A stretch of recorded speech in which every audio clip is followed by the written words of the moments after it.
Chapter 964. What did you say? Kun Sa slammed the wooden table in front of him, his face full of anger. What the hell is going on? How can there be the 5-star army in front of us? Weren't they heavily injured by General Keegan? I don't know. Wooly G shook his head. This time he was not lying. He really did not know anything. As soon as the army came out, they bumped into the new army of heavy cavalry. Their equipment and combat power were not as good as the enemy's, so they were defeated in just one confrontation. How could they figure out what happened? Fortunately, Wooly G did not need to explain anything. Scouts poured into the tent one by one. General, we found enemies on the left side of the army. General, we found enemies on the right side of the army. General, we found enemies on the right side of the army. What's going on? Where did so many enemies come from? Can anyone explain to me? With a face full of anger, Kun Sa slammed the wooden table in front of him several times. The wooden table was on the verge of collapse, as if it would collapse at any time. Following this shout, the tent was so silent that even a pin drop could be heard. Obviously, no one knew how to answer this question. This result was completely different from what they had expected, and it made them unable to think for a while. But the truth would answer everything.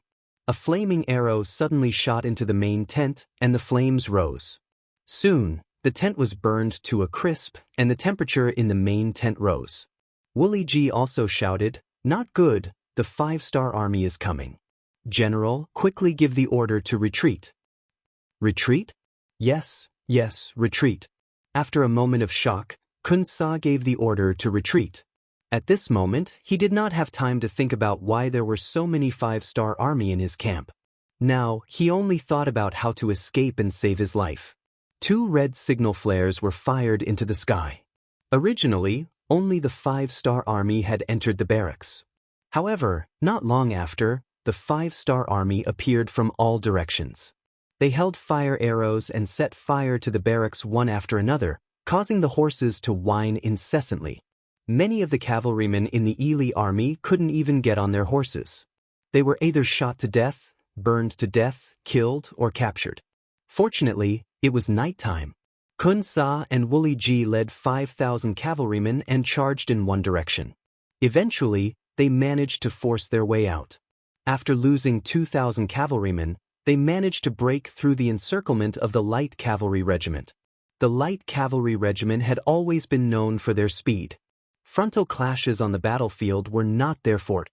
In the end, Commander Ma Xiangshan could only watch the enemy retreat and sigh loudly. The massacre in the barracks was still ongoing. The results of the new army's training in the past 2 years were proven on the battlefield. The soldiers raised their sabers, waved their arms, and demonstrated what they had learned in their daily training. They treated the living enemy cavalrymen in front of them as scarecrows on the training ground, repeatedly cutting them down. These new soldiers who had joined the battlefield in the past 2 years were already qualified in terms of organization, discipline, and individual qualities. Now, they only lacked actual combat experience to kill the enemy and see more blood. Tonight's battle made up for their shortcomings and gave them the opportunity to grow into qualified and even excellent soldiers. The battle lasted until noon the next day, and the Ely army was completely defeated. In this battle, they killed more than 6,000 enemies and captured more than 20,000 enemies. The new army's actual actions once again made a great contribution, and their reputation spread far and wide. Poor Kun Sa came with 30,000 soldiers, but when he escaped, he only had 3,000. Other than the war horses and the sabers in his hands, he left everything behind. It could be said that he was battered and exhausted. Reality gave them a solid slap in the face, and they finally realized that the Walla's yes hen was right. The 5-star army was indeed not to be trifled with. Kun Sa led 3,000 cavalrymen and retreated like crazy. They retreated to Shajing City, which was 300 miles away. There, they met the Walla army, who had already occupied the city. Only then did they feel relieved. When they completely relaxed, Kun Sa's anger rose again. This time, although he was defeated by the 5-star army, he was defeated by the enemy's conspiracy. The two sides did not fight face to face, and this made him very unconvinced. Therefore, after a good night's rest, he went to see the Wara leader Yeshen in Shajing City and expressed his intention to join the 5-star army in World War II. Compared to 6 years ago, Yeshen had become a lot more mature, especially after Tuachuo Buhua was killed by him. The aura of a superior was even stronger. In the courtyard of the former Shajing City government office, Yeshen met with Kunsa. When he heard that Kunsa wanted to send troops to inflict heavy losses on the 5-star army and avenge more than 20,000 of his soldiers, he did not refuse. Instead, he asked politely, "How many cavalrymen does General Kunsa have now?" 3,000, but they are all elites, Kunsa answered without hesitation. Oh, only 3,000 cavalrymen? I thought General Kunsa had 300,000 cavalrymen. After chuckling coldly, he suddenly roared, "I don't care what kind of status you had in the past. Right now, you are nothing more than a small general with 3,000 cavalry. Where did you get the confidence to speak to me like this? Men, throw him out of the courtyard." Yeshen's sudden change in attitude made Kunsa's expression very ugly. He still wanted to struggle, but more than a dozen new soldiers rushed forward and lifted him up. They carried him out of the courtyard and threw him onto the street. It was also at this moment that Kunsa remembered Yeshen's character. This was a man who only cared about benefits and benefits. For benefits and benefits, he would even kill his own brothers at any time. Coming into contact with such a person was like asking a tiger for its skin. After being thrown out of the courtyard, Kunsa was helped up by the soldiers waiting outside the courtyard. He then left with an angry look on his face. He left Shajing City and went straight to the rear. He had already received news that Ili's army was coming from the direction of Ili City, which was his real home. Someone told Yeshen the news of Kunsa's departure, but he was not moved.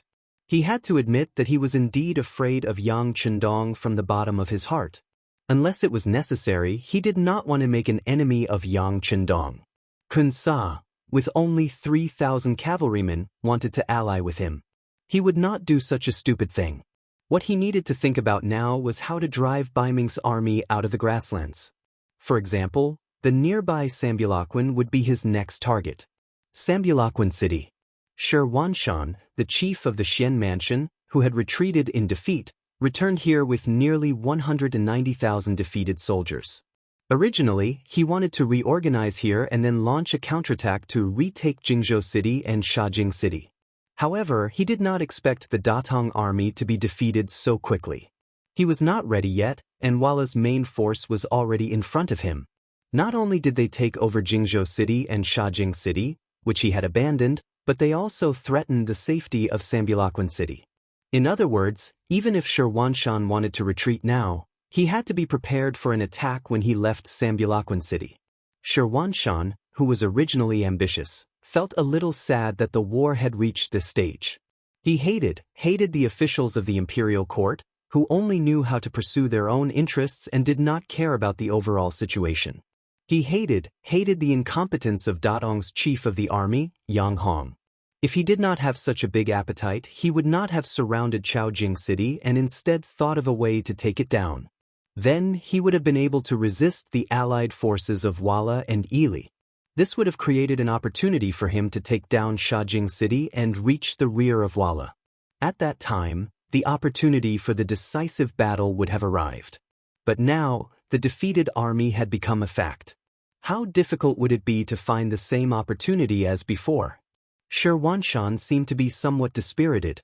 The expressions of the two deputy commanders beside him, Gu He and Ning Wenfeng, were not much better.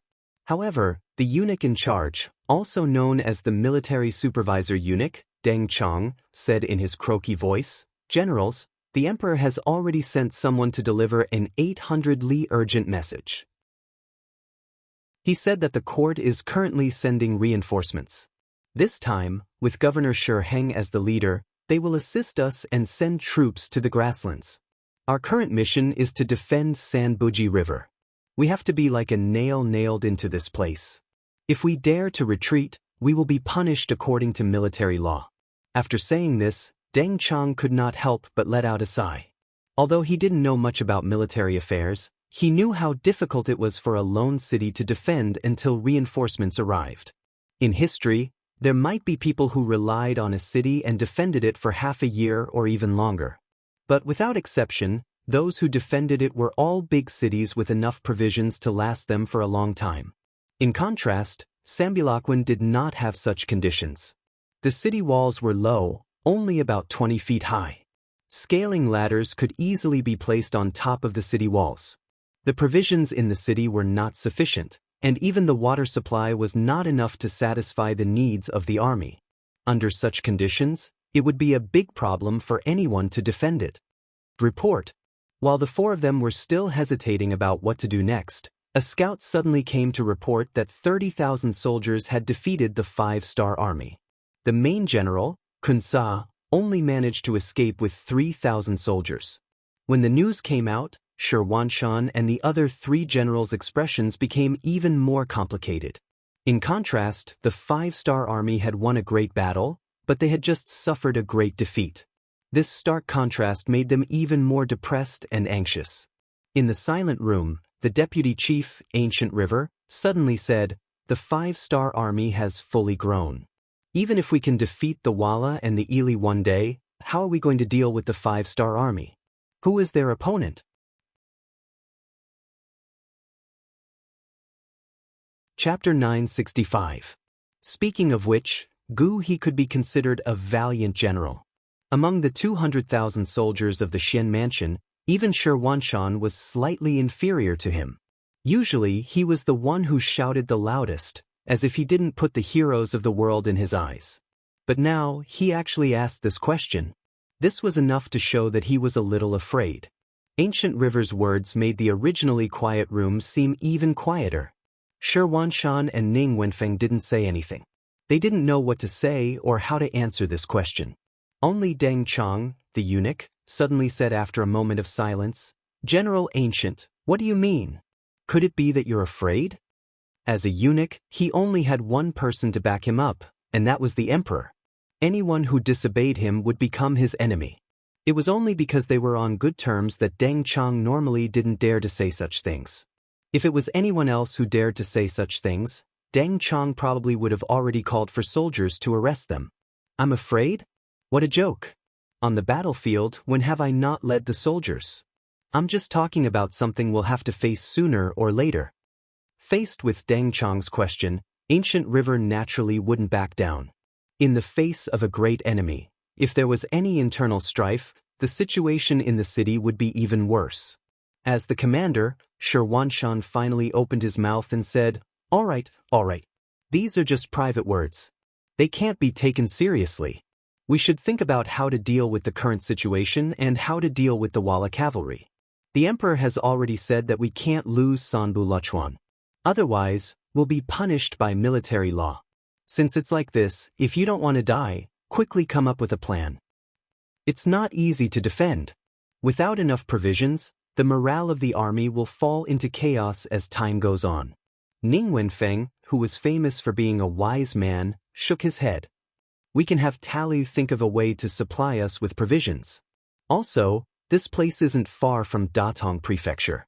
We can think of something from there. Deng Chang also suggested. After following Xianxia for so long, he wasn't a complete novice when it came to military matters. He more or less had some common sense. Datong Prefecture? Hearing this, Ning Wenfeng shook his head. Right now, their main force has retreated to the Ningxia Guard. They must be scared out of their wits. It's impossible for them to support us. I fear that they don't even have the courage to open the city gates. As for Tulu City, we can order them, but once we leave, there aren't that many guards left there to begin with. It's already not bad for them to be able to defend the city. They will be able to hold on. Duke Zhongdan won't let anyone take Tulu and threaten the Han people. Xianxia interjected with certainty when this topic was brought up. This was also what he was not worried about. Perhaps the emperor had also seen this point. Otherwise, he would not have ordered them to defend Sambilakwin to the death. Instead, he would have ordered them to retreat to Tulu City.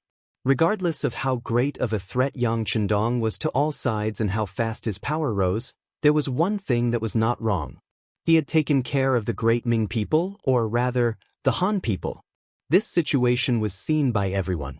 Since this was the case, with his temper, there was no reason for him to allow Tulu City to be attacked. On this point, even Shi Wanshan was full of admiration for him. When it came to Yang Chendong, Ancient River interjected, "Hey, do you guys think we can have someone send a letter to the Duke of Loyalty and ask them to transport supplies for us? Others might be afraid of the Walla and Ely allied forces, but the 5-star army shouldn't be afraid. Is that okay? The 5-star army doesn't have many troops in Origin City. Do they have this kind of ability?" Deng Chang also heard the interest and asked. "Don't think about it. It's impossible." Ning Wenfeng refuted. Afraid that the two would not believe him, he then explained, "Everyone is not stupid. We should be able to see the ambition of the Duke of Loyalty. In the future, there will be a day when we will become enemies. Since we are enemies, it would be good if they don't step on us when we are in dire straits. How can they support us? Besides, do we have money to pay them? If I remember correctly, the Emperor still owes the Duke of Loyalty 11 million taels of silver." As Ning Wenfeng spoke, the expressions of Shi Wanshan and the others constantly changed. Especially the eunuch Deng Chang, his expression was very unsightly. After all, his master owed the other party money and was not firm in his words. He was only a small chess piece in his master's eyes. What else could he say?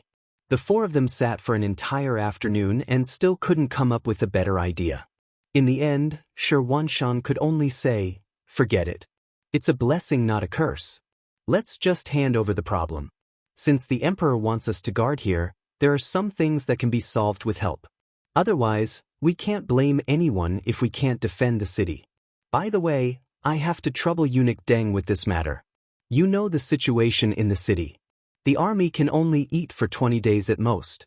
After 20 days, I'm afraid the city will collapse. This eunuch knows. I will go back and write a secret report to the Emperor." Deng Chang said seriously. This was no longer a matter of whether or not he could complete the task. It was related to his own life. He couldn't help but take it seriously. First city, Yang Mansion. The new army had won another great battle, killing and capturing nearly 30,000 enemies. The news of victory was sent to Yang Chendong. He just glanced at it and put it aside. This was within his expectations. If the new army couldn't defeat the enemy, then it wouldn't be called the new army. Ely underestimated the enemy, so it was only a matter of time before they were defeated. He wasn't worried. What he needed to consider now was the changing situation in front of him and what he needed to do. For example, what kind of changes would happen to the situation on the battlefield?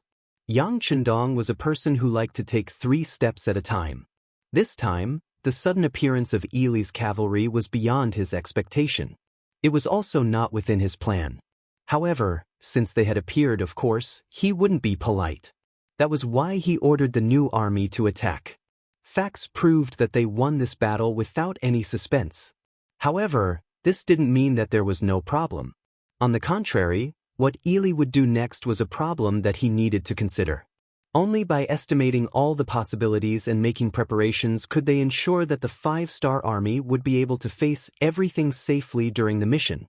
All along, Yang Chendong had been doing this. Every battle under his command didn't seem to require much effort or danger. However, this was the result of his careful calculations and strategies. Otherwise, even if he had weapons that were a few hundred years ahead of this era, he wouldn't be able to achieve such great results in such a short time. Then the problem appeared. What would Ely do next? Would he choose to swallow this loss silently or send out a large number of troops for revenge? 4 years ago, he left Baiming's capital in the name of returning to his hometown to pay respects to his ancestors. He left to help the southern Ming Empire deal with the Yellow Bandits. Since then, he had started his own journey.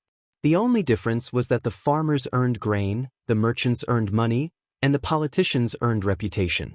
What he earned was merely a country. To build a country, it wasn't as simple as fighting and killing. Wasn't there an old saying that went, "It's easy to conquer the world, but hard to defend the world"? How to manage these territories well and use them well was the time to show one's true ability.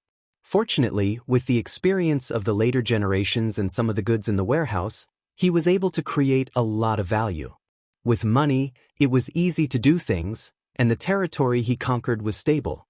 But after all, his foundation was too weak, so the local management couldn't keep up with the pace of his expansion. Just like now, he could command his troops and had the ability to conquer more territory, but how to defend it had become a big problem. For example, the territory in front of him wasn't small, and it was vast but sparsely populated. Once he defeated the enemy's main cavalry, it wouldn't be difficult to occupy it. Similarly, because the territory was vast but sparsely populated, the number of civilians needed was really difficult for him. In other words, he had the ability to defeat the enemy, but he didn't have the strength to occupy the enemy. Even so, now was the time to occupy Ely, which meant that it wasn't the time to fight the enemy. Sigh, I used a lot of effort to defeat the enemy, but I can't ask for any benefits. It's really not interesting. With a sigh, Yang Chendong called Beta Persei. He wanted to send a message to the Mabe army thousands of miles away and ask them to do something. Yang Chendong was calculating. He needed time to accumulate enough strength, such as excellent management personnel after occupying a piece of land, the people who needed to move in and out, the development of this area in the future, what kind of factory to build, what kind of sunshine to point to for the people, and so on. Like him, Baiming was also calculating. In the capital of Baiming, the ministers reached a consensus at the court meeting. Sanbu Lachuan must be defended. Only in this way could they give Governor Shi Heng enough time to prepare for a big battle with Wala on the grassland and win the final victory. The consensus was reached, but the situation in Sanbu Lachuan was there. The city was not big, the city walls were not high, and the food and water stored inside were very limited. With such a medium-sized city, it was impossible to stop the combined forces of Wala and Nili Ali. Commander Shi is a general who can fight. The Battle of Xian Mansion and the Battle of Tulu City have proven his ability. Now he has nearly 200,000 troops in his hands. As long as the provisions can keep up, there shouldn't be a problem to defend the city. At the court meeting, Minister of War Yi Ming stood up and expressed his opinion. Yi Ming's words attracted the silent support of many other ministers. But then Minister of Works Shi Pu stood up. Minister Yi is right, but the key problem is how to guarantee the provision on time.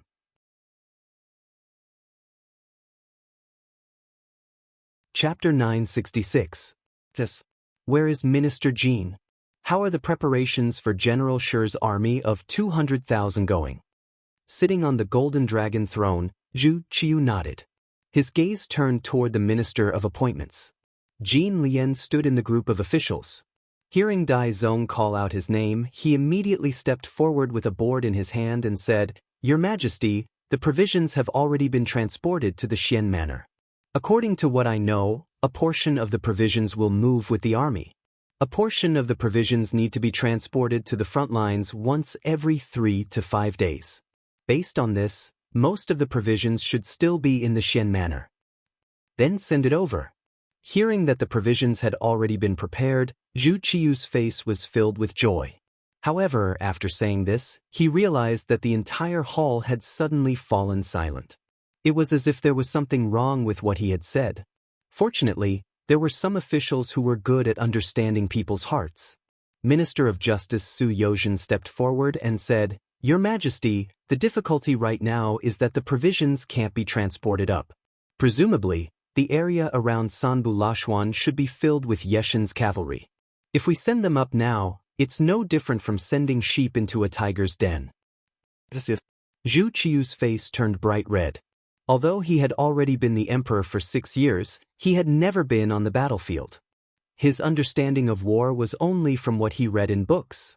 After Su Yozhen's reminder, he knew that what he had just said was a bit too hasty.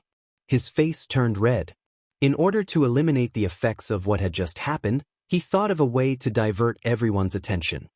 He looked at Shi Heng in the group of generals and said, "Governor Shi, when will the newly gathered 200,000 soldiers be gathered and sent to the battlefield?" "Your Majesty." Shi Heng bowed and said, The gathering time will take around 15 days. After all, 200,000 people is not a small number. As for when they will be able to reach the battlefield, if they rely on their legs, it will probably take another 1.5 months to reach Sanbulashuan. However, if I work hard, 2 months should be enough. 2 months? This answer caused the officials who were participating in the court meeting to whisper to each other and discuss spiritedly. If it really took 2 months, Sanbuchuan might really fall. If that was the case, the 200,000 soldiers in the city would be devoured. This would undoubtedly be a heavy blow to Baiming's military strength. On the dragon throne, Zhu Qiu shook her head. I'm afraid 2 months won't be enough. How about this? If anyone has any way to transport the provisions to Sanbulachuan, feel free to share it. This, the ministers couldn't help but shake their heads like rattle drums. To break through the formation of the Wala cavalry and transport so much grain into the city, there was only one word to describe it: difficult. After waiting for a long time, no one came forward to provide advice. This made Zhu Qiu very angry. Normally, all of them would claim to be patriotic ministers and would love to dig out their hearts for him to see. Or perhaps he was more capable than Guanzhong and Yu. However, when faced with a difficult problem, all they did was shake their heads. How could Zhu Qiu not be disappointed? After a while of discussion, the hall became quiet again. It was clear that no one had thought of a better idea. Seeing the reaction of the ministers and thinking about the fiery military situation ahead, Zhu Qiu couldn't help but get angry. She slammed her hand on the dragon table and asked loudly, "My dear ministers, you are all the smartest and most capable people in the world. Don't tell me that even you don't have a better idea?" These words made the old ministers blush. However, there were some thick-skinned ones whose faces didn't change. To them, what they learned was how to govern the world and how to govern the country with benevolence and righteousness. It wasn't some military book. It had to be said that this was the so-called Confucianism. It was just a theory within a theory. The more one read, the better one could write some good articles. This was also the use of it. They could pass the imperial examinations and obtain the qualifications to become an official. Then, they would slowly waste their time and accumulate experience. Finally, they would become the so-called minister who governed the country. With such people, it was no wonder that the common people lived in an abyss of suffering. The hall was still silent. Zhu Qiu's expression became more and more unsightly. He once again felt a sense of isolation and helplessness. He once again understood what it meant to regret not having enough help when it was time to use it. In the moment of silence, a voice suddenly sounded. Dressed in a second-rank official's robe, Minister of Justice Su Yozhen stepped out of his office and said, "Your Majesty, actually, if you want to transport provisions to Sanbuchuan City, it isn't that troublesome. As long as one person is willing to agree, this matter is simple." Someone stepped out. This already made Zhu Qiu very happy. The person who stepped out even thought of a solution. Zhu Qiu immediately asked, "Beloved Minister Su, do you have a good idea? Quickly say it." Among the officials, the Minister of Rights, Hu Shao, had been standing there with his eyes closed. When he saw Su Yozhen step out, his originally unconcerned expression instantly changed. His brows couldn't help but furrow together, but then slowly relax.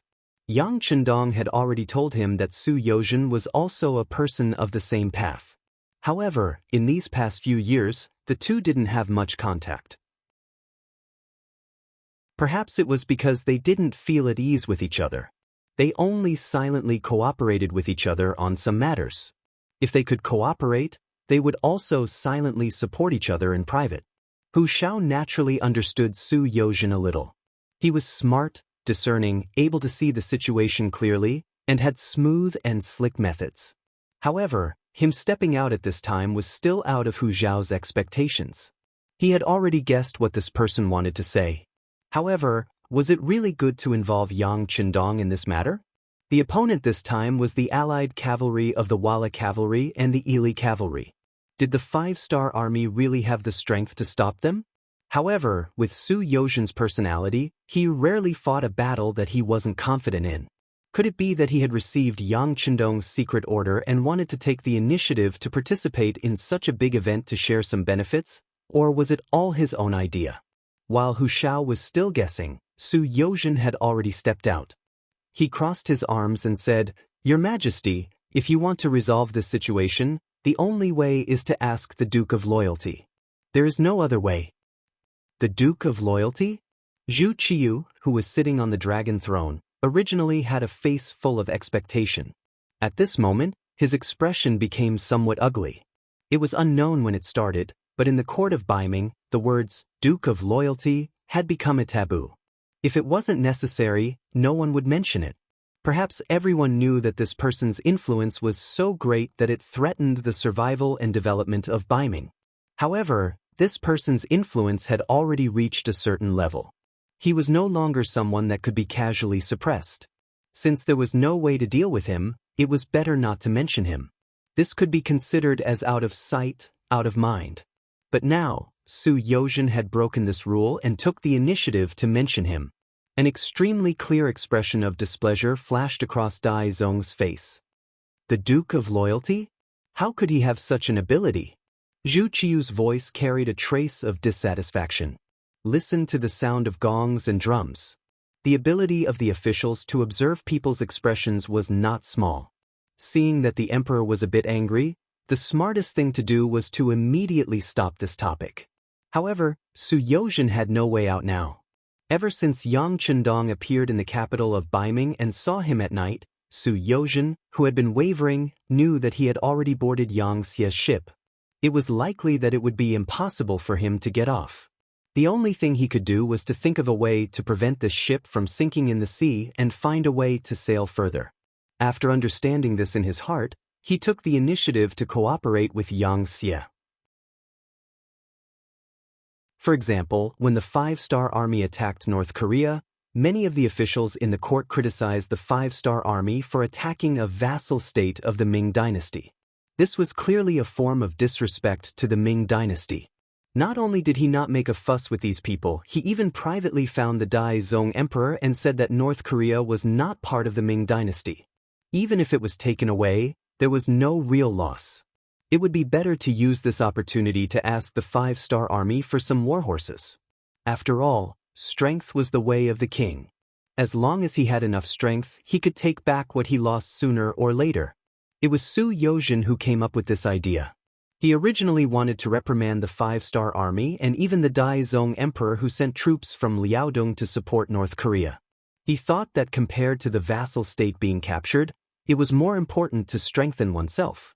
After all, North Korea was not the first vassal state to be captured. Zhu Qiyu agreed, and Su Yozhen joined forces with some courtiers who were on good terms with him. In the end, when they finally took down the Joseon dynasty, Yang Chendong only had to pay the price of 50,000 warhorses. Moreover, it wasn't for free. It was a loan to the northern Ming dynasty, which had to be converted into silver and returned in the future. Of course, he owed too much. It was hard to say whether he could pay it back, but at least he owed money in name. The Five-Star Army actually captured North Korea in such a short period of time. This matter also made Su Yozhen have a further understanding of Yang Chendong's strength and understanding. After all, it was just some small countries in the south. It could be said that the barren land was occupied, and its influence was far from being so big. Then how powerful was the Five-Star Army? Su Yozhen had an idea. If possible, he wanted to go to the grassland's first city to take a look. He wanted to see what kind of scale Yang Xia's development had reached. If he wanted to go, he needed a dignified reason. Now that Sanbuchuan was surrounded and in danger, he saw this as an opportunity. Su Yozhen stood up and spoke to the emperor. There was another reason why Su Yozhen had the courage to stand up. He believed that Yang Chendong did not want to see the 200,000 Baiming soldiers in Sanbuchuan get eaten by the grassland's foreign tribes. It was to cater to this idea that he chose to take the initiative to attack.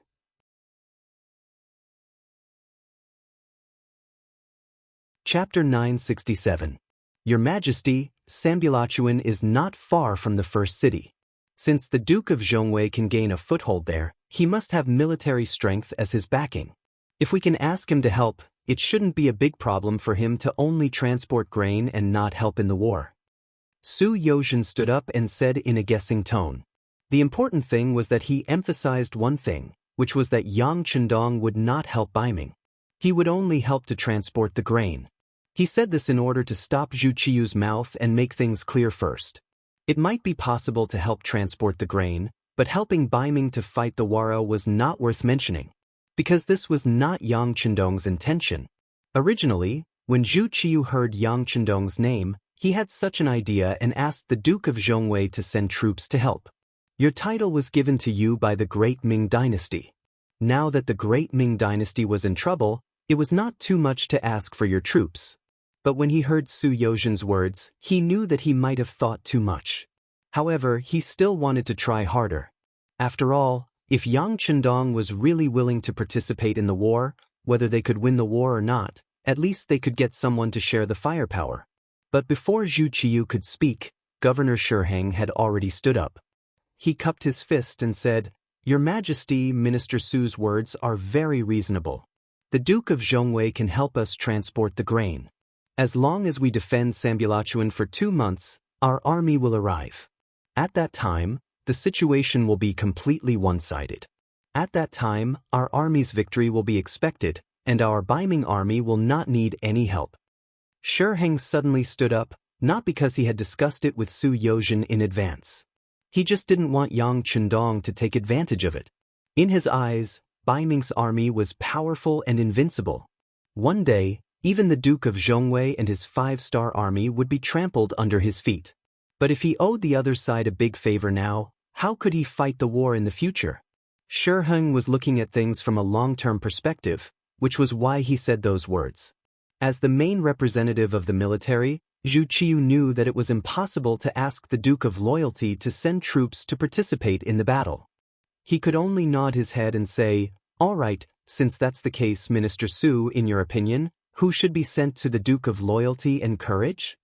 As he spoke, Zhu Qiu's gaze swept across the group of courtiers. Unfortunately, many of the officials did not even raise their heads. In their hearts, asking for help from the Duke of Loyalty was not a good task.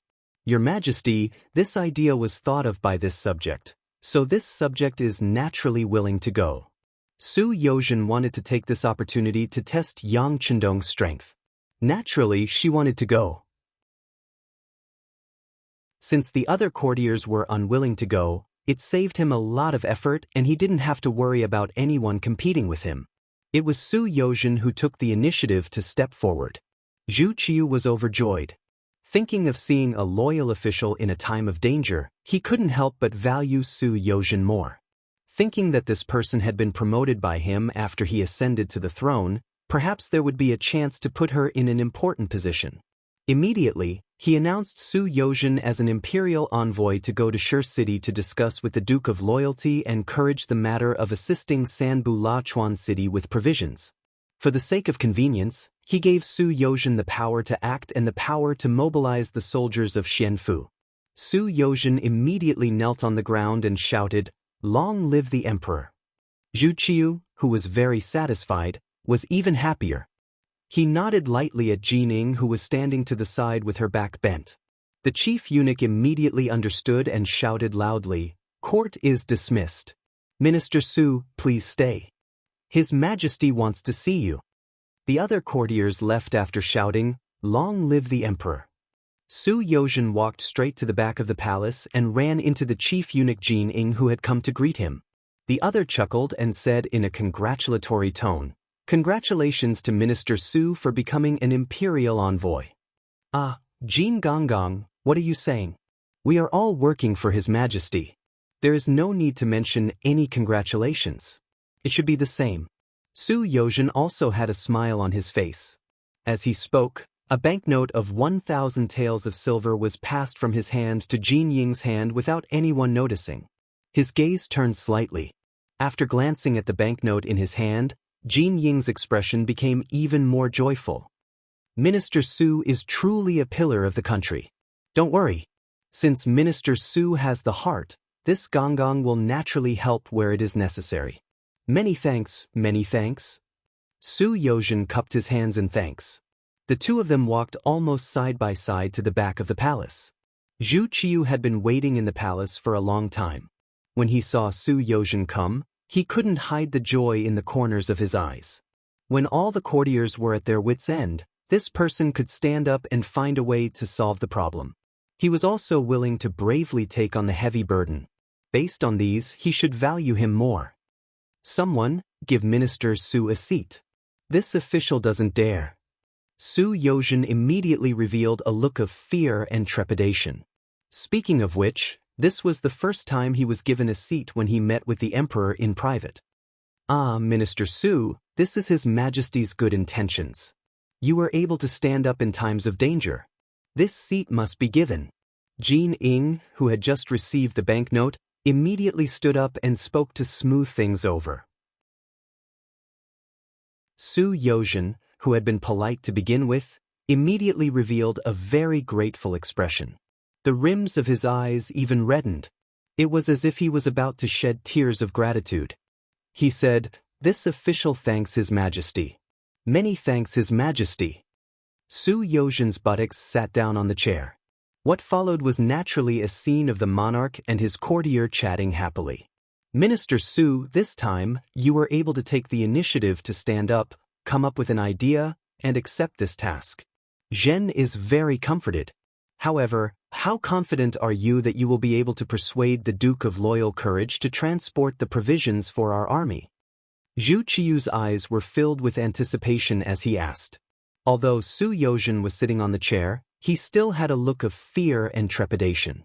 Seeing the emperor ask, he quickly replied, in reply to His Majesty, about 50%? 50%? Only that much? Zhu Qiu's brows furrowed. He was clearly a bit dissatisfied. If that was the case, wouldn't it be very likely that he would be rejected? If that was the case, then as the emperor, his order was actually rejected by a subordinate. This was not a dignified thing to do. Even as the emperor, he cared a lot about face. Or perhaps he knew that he couldn't do it and still did it, so it was better not to do it. At least if he lost, his face would still be there. This was better than losing everything and being laughed at in private. Su Yozhen had been paying attention to the changes in Zhu Qiu's expression. When he saw that the emperor was displeased, he quickly said, "Your Majesty. Although the Duke of Loyal Courage doesn't need to participate in the battle this time, transporting the provisions to the heavily surrounded Sanbu Lashuan city is no different from going to the battlefield. This official really doesn't have 100% confidence that I can persuade the Duke of Loyal Courage. Moreover, you also know that this official and the Duke of Loyal Courage have never gotten along. In the past, this official has even participated in a memorial to him. Speaking of which, this official really isn't a good persuader. If possible, could Your Majesty consider sending someone else?" Retreating in order to advance was what Su Yozhen wanted to express. He was prepared to make a request. If he couldn't take the initiative in his hands, how could this request be discussed? Zhu Qiu naturally knew about the discord between Su Yozhen and Yang Chendong. This was also the important reason why he was relieved to promote this person. This time, when he was sent to the beginning city, he didn't have to worry about the two colluding. This was also the reason why he agreed to let the other party be the imperial envoy so quickly. Now that he heard that Su Yozhen wanted to shirk the responsibility, how could Zhu Qiu be willing to let it go? He immediately said, "Dear official Su, what do you mean? Zhen has just issued a decree in front of all the civil and military officials. How can I casually take it back? Zhen thinks that you should go. If you have any requests, you can make them now. As long as the Duke of Loyal Courage can help transport the provisions, any conditions can be discussed." Zhu Qiu also had no other choice. Not only was he optimistic that Su Yozhen was a suitable candidate, but the important thing was that the other court officials didn't have the intention to go. Even though he was the emperor and could make a decision at will, no one dared to refuse when he asked the court officials to go. But what good result could there be if they were forced? If they messed up the task, then there would be no medicine for regret. On the other hand, Su Yozhen was the one who came up with the idea, thought of the method, and recommended himself to go. Presumably, he was mentally prepared. There was no need to give up a suitable candidate and use someone else. Zhu Qiu agreed to raise conditions and requests. Su Yozhen was waiting for this sentence. He immediately stood up, clasped his fist, and said with an incomparably solemn expression, "I have a way to guarantee that the Duke of Loyal Courage will send troops to transport the provisions." "Guarantee? Are you 100% sure?" Zhu Qiu's eyes lit up as he asked. "Yes, 100% sure," Su Yozhen said with a tone that said he was going all out. "They tell me." Zhu Qiu didn't agree in a hot-headed manner. Instead, he wanted to hear what the request was first. It was enough to see that after being the emperor for a few years, he had learned to be calm and had learned to leave a trick up his sleeve. With a conflicted expression, Su Yozhen didn't immediately reply. He knelt on the ground with a plop and said, "Emperor, I have no selfish motives for what I am about to say. It is only for the sake of Baiming's strength and future. I ask for Emperor's forgiveness for what I have said." "Beloved official Su, what do you mean? This is a meeting between us ruler and official, not a court discussion. If you have anything to say, just say it. Zhen will forgive you," Zhu Qiu said. "Many thanks, Your Majesty. That being the case, this subject's only request is for Your Majesty to grant Duke Zhongdan the title of Great Bright Prince. With this request, this subject can guarantee that Duke Zhongdan will be of use to us and dispatch troops to transport grain." Kneeling on the ground, Su Yozhen saw that the time was right and said what he had prepared to say. Although Zhu Qiu had made some preparations, he knew that he had to pay a price if he wanted to reach 100% from 50%. But when he heard Su Yozhen's request, he still couldn't hide the anger on his face. "What? Grant the title of king? How is that possible?" Zhu Qiu couldn't be blamed for being so angry. Since the Great Ming Dynasty's Emperor Taizu, the Great Ming Dynasty had stopped granting titles to people with different surnames. How could this rule be easily broken by him? Su Yozhen's proposal was too absurd.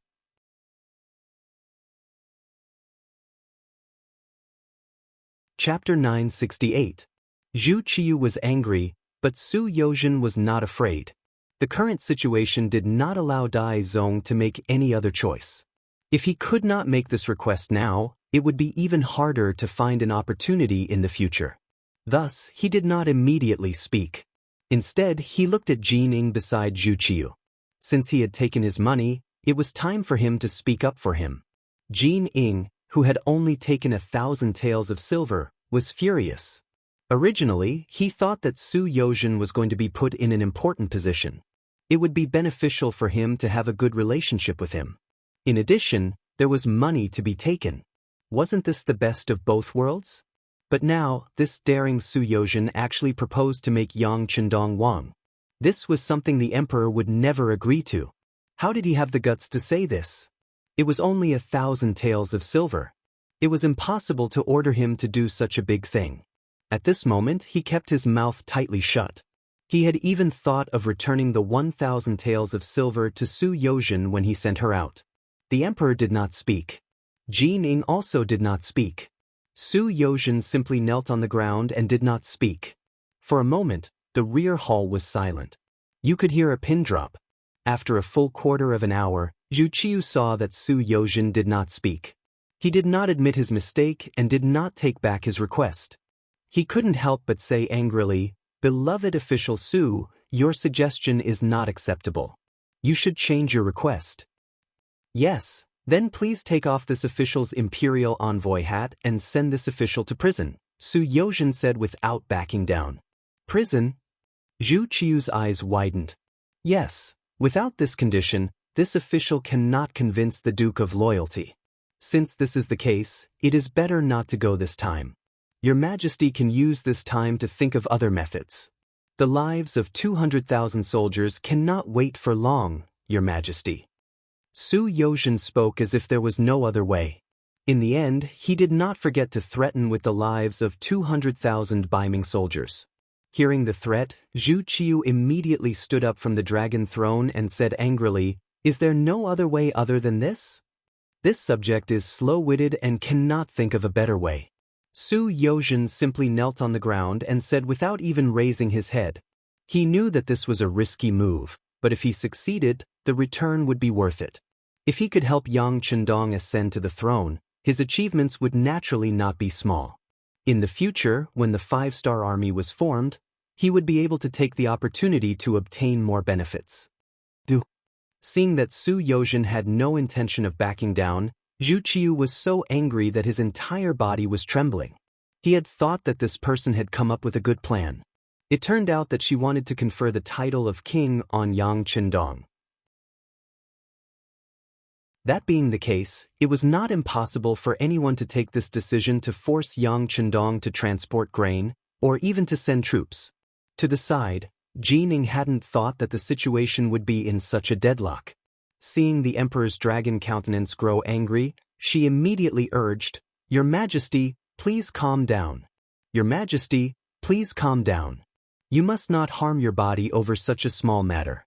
If your Majesty believes this subject, please go to the back of the hall to rest. This subject and Minister Su will have a good discussion." Fine, it is impossible to confer the title of king. This matter must be completed. Minister Jin, do as you see fit. Zhu Qiu really wanted to punish Su Yozhen, but he was worried that other than this person, no one else would be willing to step forward to solve the problem. He could only take a step back and see what the head eunuch beside him had to do. Zhu Qiu left angrily. When only Su Shangshu and Jin Ing were left in the hall, Su Yozhen slowly and unhurriedly stood up. She even casually patted the dust off her knees. There was not a trace of panic or nervousness on her face. Su Yozhen had originally thought that he had angered the emperor and was already in a state of fear and trepidation. Unexpectedly, he was not afraid at all and even had the time to put on an act. Jining was also angry and said, "Minister Su, you've gone too far. You've gone too far." Su Yozhen did not show any fear because of the other's anger. On the contrary, he smiled and said, "Jin Gonggong, do you think we have a choice right now? On one hand is the lives of 200,000 Baiming soldiers. On the other hand, it is only the title of king. I think Jin Gonggong can distinguish which is more important. The emperor clearly will not confer the title of king. How could Jin Ing not know the importance of this matter?" But when he thought of Zhu Qiu's attitude, he still spoke truthfully. 50,000 taels. After this matter is completed, I will tell Duke of Zhongdang what Jin Gonggong has done. I think he will be able to take out 50,000 taels. Su Yozhen did not wait for Jining to continue speaking and had already given a good price. This price stunned Jining. Then he said with a suspicious expression, "Could it be that Minister Su is one of Duke of Zhongdang's people?" What a joke. Su Yozhen's expression did not change and his heart did not skip a beat. Everyone knows what I have done to Duke of Zhongdang in the past. How could I be one of his people? This minister only thinks that this should be what Duke of Zhongdang wants. When the time comes, taking the opportunity to ask for some silver taels should not be excessive. Duke of Zhongdang is rich. I think many people know this. This explanation temporarily dispelled Jin Ying's misgivings. When he thought about it, it was true. Yang Qindong had wanted the title of king for a long time. This was something everyone knew. Su Yozhen was just using his title. But when he thought of the emperor's angry expression just now, he said inwardly, "The matter of being conferred the title of king is not a child's play. I'm afraid the emperor will not agree so easily." 100,000 taels. Once again, Su Yozhen took the initiative to raise the price. This time, there was a trace of seriousness in her tone. "This is already the upper limit. I'm afraid that even if this minister personally makes a move, I can only obtain this from Duke Zhongdan. I have given my own share to Duke Gong. If it really doesn't work, then there is no need to discuss anymore. If the emperor is angry at me because of this, then this minister will accept it. Once I leave the palace, I will go to the prison and not trouble others." The benefits doubled again, reaching 100,000 taels of silver. Jin Ing, who had already been moved, was completely defeated by the money. His expression changed again and again. He thought to himself, it was just conferring Yang Qindong the title of king with a different surname. It was not like he was handing over the country to him. He could get 100,000 taels of silver. That was half of his wealth. At the same time, he could solve the emperor's problem. Why not? Jin Ing did not immediately speak. After Su Yozhen saw this, he knew there was a chance. He continued, The matter of conferring a title of king with a different surname has already been broken by the southern Ming sect. We, Baiming, are just following suit. It is not much. Besides, even if it is a title of king, we can still do something about it. What is there to do? Jin Ing was interested. Although he was someone Zhu Qiu trusted very much, if he wanted to convince the other on such a big matter, he needed a good reason. Su Yozhen knew this meant that Jin Ing had agreed. Now, it was time to solve the problem from a practical point of view. He immediately said what he was thinking. Jin Gongong, since ancient times, the title of king has been given based on the fief. Then, we can give the Duke of Loyalty the title of Bugnam of Gojoseon. This is equivalent to us giving him the fief of the southern wastelands. At that time, the one who will have a headache will be Ing sect. What loss will we have? Bugnam of Gojoseon. Hearing this title, Jin Ing could imagine how angry the southern Ming emperor would be after this matter. He might even be furious. This should be what the emperor wanted to see. He could vent the emperor's anger and resolve the crisis in front of him. He could even get 100,000 taels of silver. No matter how he looked at it, this was a suitable transaction. At this moment, a smile appeared on his face. Then he and Su Yozhen burst out laughing together. After Jin Ing was convinced, he turned and walked towards the back of the hall.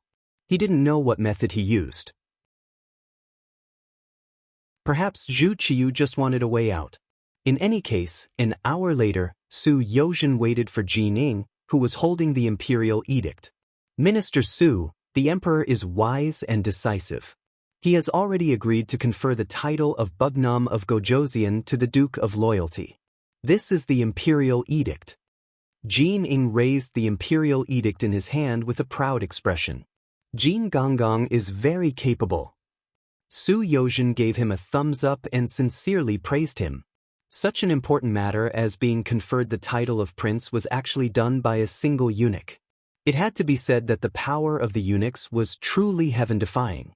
Just as Su Yozhen was about to reach out and take the imperial edict, Jin Ing suddenly put the edict behind his back and said, "Minister Su, it is too late. The emperor has another request. This time, all of the grain needed in Sanbuchuan City will be provided by the Duke of Loyalty. This shouldn't be a problem, right?" He didn't expect that Dai Zong would want to take advantage of such a small matter. He didn't have the bearing of a great nation at all. However, when he thought about how Xia's power could sell grain to the southern Ming at a fair price, he thought that there shouldn't be a lack of grain. This shouldn't be a problem. He made the decision to agree. All right. And when will we be able to get the 100,000 taels of silver? Jin Ing put forward her second request first before her personal one. Su Yozhen cursed the other for being greedy in his heart. He didn't think that he wasn't much better. However, at this moment he still explained, "Jin Gongong, I haven't even seen the Duke of Loyalty. Where will I get the silver to pay? However, please don't worry. Since I have agreed, I will naturally do it. When I return from the origin city, it will be the day that the silver will be presented. If I don't fulfill my promise, with Jin Gongong's power in the embroidered uniform guard, it won't be difficult to imprison me." Minister Su, what are you saying? I was just joking just now. After getting the answer he wanted, Jin Ing immediately laughed and handed the imperial edict to Su Yozhen. "Minister Su, when Sanbuchuan City is rescued, it will be the time when the emperor will personally announce the imperial edict to the world. This imperial edict will be enough to reassure the Duke of Loyalty." The moment Jin Ing handed over the imperial edict, he also mentioned the time when the imperial edict would be announced.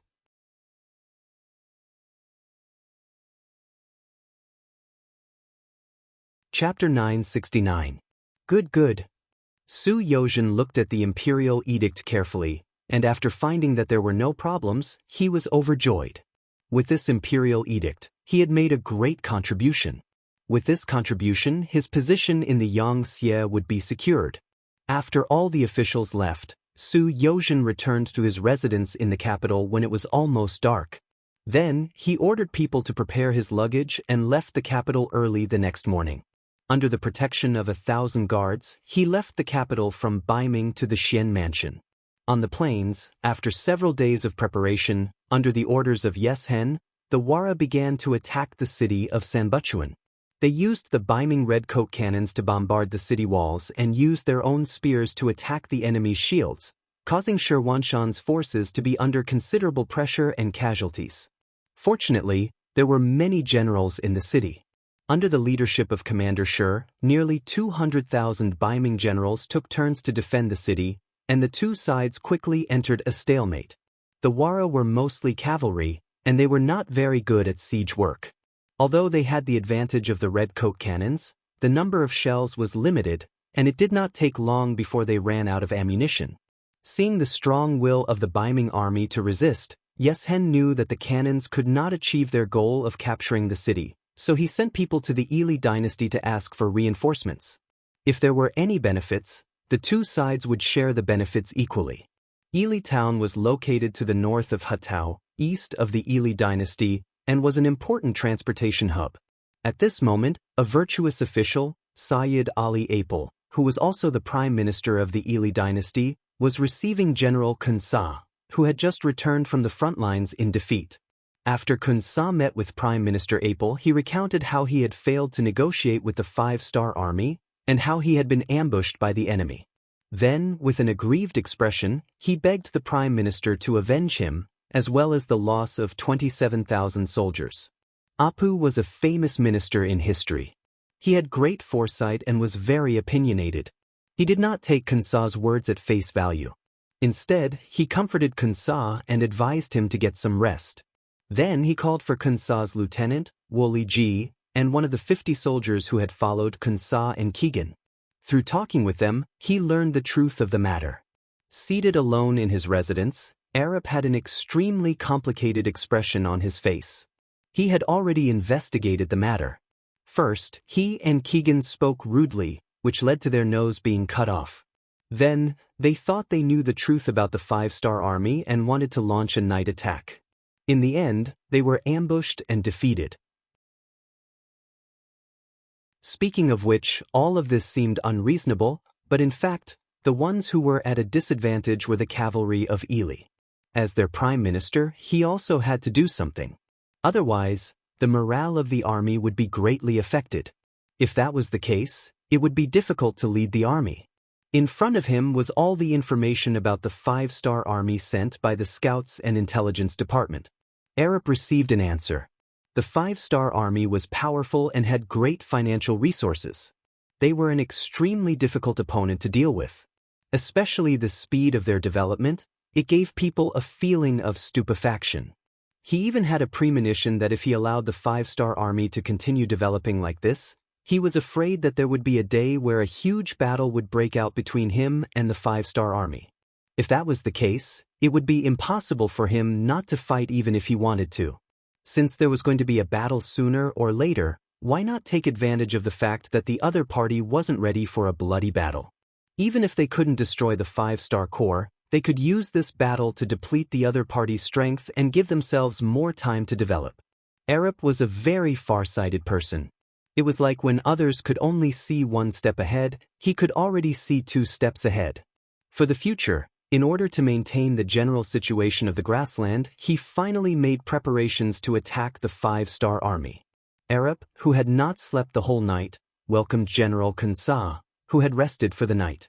The Prime Minister then said in a very confident tone, "The five-star army has used despicable means to hurt our army. If we can tolerate this, what else can we do? For the sake of Ili's dignity, this time we must teach them a lesson." "The Prime Minister is wise," Kun Sa said excitedly after he received the support. Arab nodded and changed the topic. "It's just that the five-star army is not so easy to deal with. Since we are going to fight, we must find a way to win. An alliance with the world of Wara is inevitable. How about this? Our army will go to the Shajing area first and discuss with Chief Yeshen before we fight." This general obeys. When Kun Sa saw that this was going to be a big fight, he was so excited that his face turned red. It was time for him to make a contribution and take revenge. This time, the kingdom of Ili sent a total of 180,000 troops at Yeshen's request. Apart from the 10,000 cavalry, 20,000 infantry, and 30,000 cavalry that were killed by the five-star army, the rest of the 100,000 cavalry and 50,000 infantry were all brought to the battlefield. This time, in order to achieve the goal of severely damaging the 5-star army in one attack, Prime Minister Arab gave the order and the 150,000 troops set out from Ili City to the Shajing area, which was a few hundred miles away. In the Hetao area, only General Bo Muir from the world of Wara and his 80,000 cavalry and 20,000 infantry were left. Even so, the Datong soldiers were still scared into hiding in the Ningxia garrison and did not dare to take a step out. After all these years of development, Yeshin's strength had also grown. He now had a total of 270,000 troops, of which 20,000 were infantry and the rest were cavalry. Other than the 100,000 troops that were left behind to guard the Hetao area, he still had 170,000 cavalry soldiers. Most of them were brave warriors who could fight in battle, so they were not to be underestimated. It was a pity that cavalry soldiers were good at destroying their opponents while moving. Siege warfare like this was not their forte. Just like now, even after using up all 100 of the Baiming's red coat cannons, they were still unable to take down Sanbu Luchuan. At this moment, they could only sigh as they looked at the heavily damaged city not far away. Reporting, Lord Chief, the Prime Minister of the Ili Kingdom, Ali Pu, personally led a total of 150,000 soldiers from Ili Kingdom towards us from Ili Kingdom. The scout half knelt and reported the battle situation. Arab is here, how good. With them, it won't be difficult to capture Sanbuchuan city. Ha! Hearing this, Yi Xian was naturally overjoyed. Truly, a pillow came when one was sleepy. At the same time, in the Yang residence in Genesis City, Yang Chendong received a report from the scouts on the front lines. The report stated that Ali Pu was leading 150,000 soldiers to the Shajing region, but his intentions were unclear. Standing in front of the sand table, Yang Chendong stood there for a long time, but he did not understand the main point. He was thinking about a question. Who was the target of the Ili army this time? If they were coming for the Baiming army, then why didn't they come with Yes Hen? Why did they only come after the vanguard suffered a loss? Was it possible that they were here to take revenge? Did they really have the guts to do so? As the saying goes, the ignorant are innocent. The power of the 5-star army was known by the nearby grassland tribes. Therefore, the 5-star army had long become an existence that no one dared to provoke. But because the distance was too far, the Ili army did not know the real situation of the 5-star army. Without understanding the situation, they might really do something stupid. Before he could figure this out completely, his personal telegrapher, Wang Shan, sent another telegram from the Security Bureau of the Northern Ming Dynasty. It explained in detail what happened in the imperial court of the Northern Ming Dynasty and how Su Yozhen, the minister of the Ministry of Justice, asked to come to Shi City to persuade him to provide provisions to Sanbuchuan City. Interesting. Looking at this telegram, Yang Chendong's eyes flashed with a meaningful smile. He had a feeling that Su Yozhen must have come to give him some good news. Otherwise, he wouldn't make such a big decision without asking for his permission. It was just that Baiming already owed him 11 million taels of silver. What benefits could they give him? Yang Chendong was not a god. Su Yozhen did not leak the news that he was going to be crowned king in advance. Of course, he would not be able to guess. Su Yozhen, who brought the imperial edict, rode a fast horse day and night after leaving Baiming's capital. Now that the military situation was urgent, there was no time to waste. The most important thing was that if the 5-star army couldn't provide provisions to Sanbu Luchuan in time, once the city was breached, all of his plans would fail. The so-called king conferment would also come to nothing. In that case, his so-called great achievements would also disappear without a trace. Not wanting to see such an outcome, Su Yozhen was forced to change horses and not people along the way. The journey that should have taken a month took only 13 days to get out of Tala City and to the foot of the city. Su Yozhen was Baiming's Minister of Justice, a major second-rank civil official. He was an extremely important person even without any auxiliary officials. In order to show his respect, Yang Chendong took the initiative to come out of the city to welcome him. Several thousand cavalry stood on both sides, displaying such a grand display. While Su Yozhen, who had just arrived, was extremely moved, he was also inwardly shocked. As the Minister of Justice, he had tens of thousands of bailiffs under his command.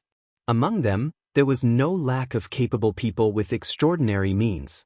There were even some people who had made quite a name for themselves. Their murderous aura could often make criminals tremble all over just by standing there, and they would open their mouths to plead guilty before being tortured.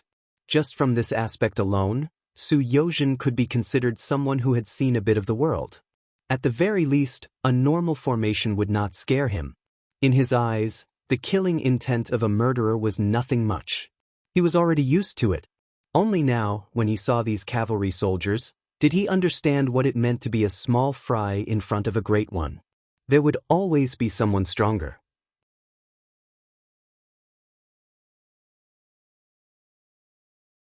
Chapter 970.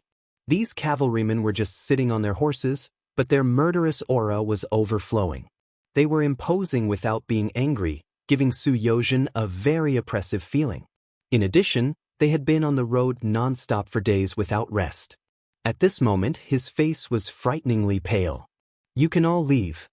Yang Chendong noticed the change in Su Yozhen and knew that the deterrence effect had worked. He immediately waved his hand at the commander of the 1st Cavalry Division, Tian Hu. That's right, the cavalrymen who stood on both sides and temporarily acted as the welcoming team were Tian Hu's 1st Cavalry Division. This was their first appearance after returning to the beginning city. Before this, Tian Hu had been selecting and evaluating the new members of the cavalry division. From the original 3 divisions to the current 5 divisions, almost half of the military strength was expanded. This was naturally a good thing for Tian Hu. However, how to increase the number of people without losing the combat power was the problem he should consider. In order to achieve the individual quality of every soldier and to be able to exert enough strength and play a role on the battlefield, Tian Hu personally participated in the evaluation. In this way, he selected people one by one. It was not easy to gather more than 4,000 people and complete the task of expanding the division. It was just a source of 4,000 soldiers, but it took a few months. Just from this point alone, the combat power of the 1st Cavalry Division would only become stronger. Even Yang Chendong was looking forward to their performance on the battlefield. The 1st Cavalry Division's first appearance scared the senior officials sent by the Imperial Court of Baiming. Although the commander, Tian Hu, looked serious, he was in a good mood. Obviously, he was very satisfied with this result. Until Yang Chendong waved his hand, he led the team to continue their inhuman training. Perhaps Su Yozhen was tired, or perhaps she was afraid, but she was sent to rest in the carriage. Yang Chendong wanted to know the other party's intentions for coming here, mainly to see what kind of conditions the substitute sect Master Zhu Qiyu could offer, and whether or not he would be moved. However, looking at Su Yozhen's current state, it was clear that they couldn't discuss anything. He had no choice but to arrange for him to stay in the guest house at the beginning of the city and wait for him to rest. Su Yozhen had a good sleep. He slept from the afternoon all the way until the next morning. When he opened his eyes and woke up, he felt much less tired. At this moment, it could be said that his ears and eyes were sharp, and he was full of energy. After waking up early in the morning and changing into clean clothes, Su Yozhen was attracted by the hawkers outside the guest house. He decided not to ask someone to prepare breakfast. Instead, he decided to go out for a walk and try the local snacks. Under the protection of a squad of soldiers in the open and in the dark, Su Yozhen came to the street. He saw a very bustling scene, a street market that was not inferior to the morning market of the capital.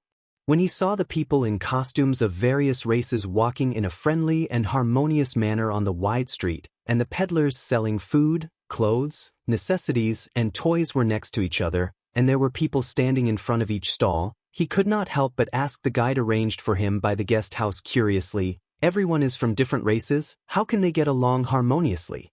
How can the language problem be solved? What if there is a dispute?" The guide was a man in his 30s. He was originally a squad leader of the new army, but his leg was injured in a battle. He could not gallop freely on a horse, so he retired and worked in the guest house. As someone who had seen much of the world, he had received countless guests and encountered all kinds of questions. He was not surprised by Su Yozhen's curiosity at all. Instead, he explained with a face full of enthusiasm. Sir, please rest assured. The language problem has long been regulated. When you enter the first city, you must speak Chinese in public. For this reason, there is a special Chinese class for everyone to learn, and it is free. In the first city, only after learning Chinese can one be allowed to do business. When everyone speaks Chinese, there is naturally no problem of language barriers. Once there is a dispute, there will be special management personnel to judge who is right and wrong. However, at the same time, any fighting is prohibited in the city. Otherwise, no matter who is right or wrong, they will be severely punished. Facing the guide with a smile, Su Yozhen first nodded and then shook his head. There were also laws in the capital. If one did something bad or wrong, one would be locked up in the Ministry of Justice. However, such things could not be eliminated. Why was there also a law to regulate it? It seemed that the public security in the first city was very orderly. Until now, he had not seen a case of an argument, let alone a fight. Huai Yu was puzzled and could not help but ask again, the law here must be very strict, right? It was no wonder that Su Yozhen would have such a thought. If the law was not strict, there would definitely be people who could not help but suppress their temper and violate the law. Only harsh laws could make people have no choice but to restrain their temperament under high pressure. Sir, you're right. The law in the first city is quite strict. Once someone makes a mistake, the lightest punishment is a warning, and the heaviest punishment is a beheading. The guide nodded and answered with a straight face. Beheaded? That will make everyone afraid from the bottom of their hearts. Su Yozhen said this as the Minister of Justice. As soon as he finished speaking, the guide beside him shook his head. Sir, you're wrong. Although there is the crime of being beheaded, in fact, there are very few people who are beheaded. After all, if they are not vicious and evil people, they won't be sentenced to such a heavy sentence. In fact, what everyone is most afraid of is being kicked out of the first city and being ordered to never enter all the cities under the jurisdiction of the 5-star army. This is the most unacceptable thing for ordinary people. Being expelled? Although this is also a heavy sentence, it doesn't seem to be a very serious matter. Su Yozhen had a look of disagreement on her face. It's just being kicked out of the city. Isn't there a saying in the underworld that if there's no place for you, there will be a place for you? No. Sir, you don't know, but all the cities under the control of the 5-star army are guaranteed safety. Once you enter such a city, it's equivalent to having a guarantee of safety. This guarantee is something that the grassland people didn't have in the past. They're used to wandering around, especially in recent years. They're even prepared to have a machete on their necks in the middle of the night when they sleep at night. This makes them feel too insecure, and this sense of security happens to be given to everyone by the 5-star army. Therefore, the right to live in the city is precious to many people. At this point, the guide introduced with a smile, Sir, if you don't believe me, you can go and see if the people in the city have a relaxed smile on their faces. This is the charm of the 5-star army city because everyone knows that as long as they abide by the law here, no one will threaten their safety. They can also live a happy life with their hands. Isn't this what the ordinary people need? The words what the ordinary people need caused Su Yozhen's face to turn red.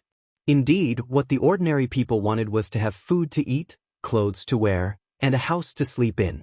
As long as these conditions were met, they would usually become very obedient under normal circumstances. However, this simple request wasn't something that all governments could fulfill. They continued to walk on the street, looking and carefully observing. Just as the guide said, most of the ordinary people had a very natural and relaxed smile on their faces. This kind of smile was rare even in the capital of Baiming. It had been less than 3 years since the establishment of the first city, but now it was so prosperous. Just on this point, Su Yozhen had to admire Yang Chendong's ability. This made him even more determined to follow in Yang Chendong's footsteps and not waver easily. After having breakfast on the street, he found time to chat with some ordinary people. After having a clearer understanding of the situation in the first city, Beta Persei appeared beside him. Minister Su, you're in a good mood. Ugh. It's Brother Beta Persei.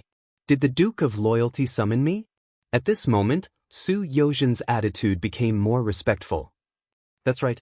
I went to the guest house and found that Sir Su was not there. It turns out that you're here to check on the situation of the people. How is it? When are you going to see the young master? Beta Persei said unhurriedly. Originally, Yang Chendong's order to him was very relaxed, and everything was based on Su Yozhen's own decision. I'll go now. Su Yozhen held a copy of the First City's Yang report in his hand and raised his arm. From this newspaper, he had a clearer understanding of the situation in the First City.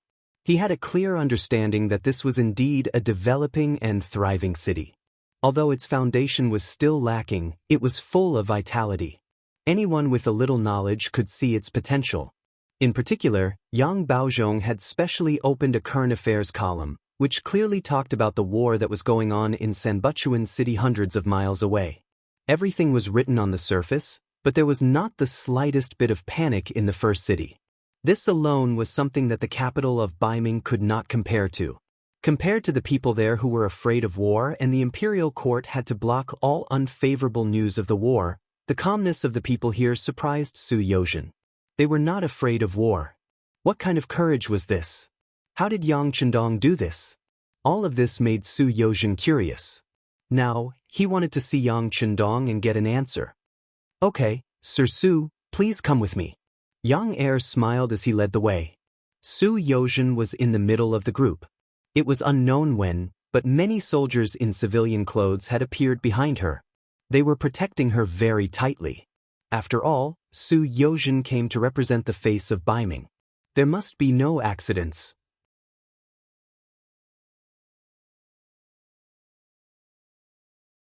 Chapter 971.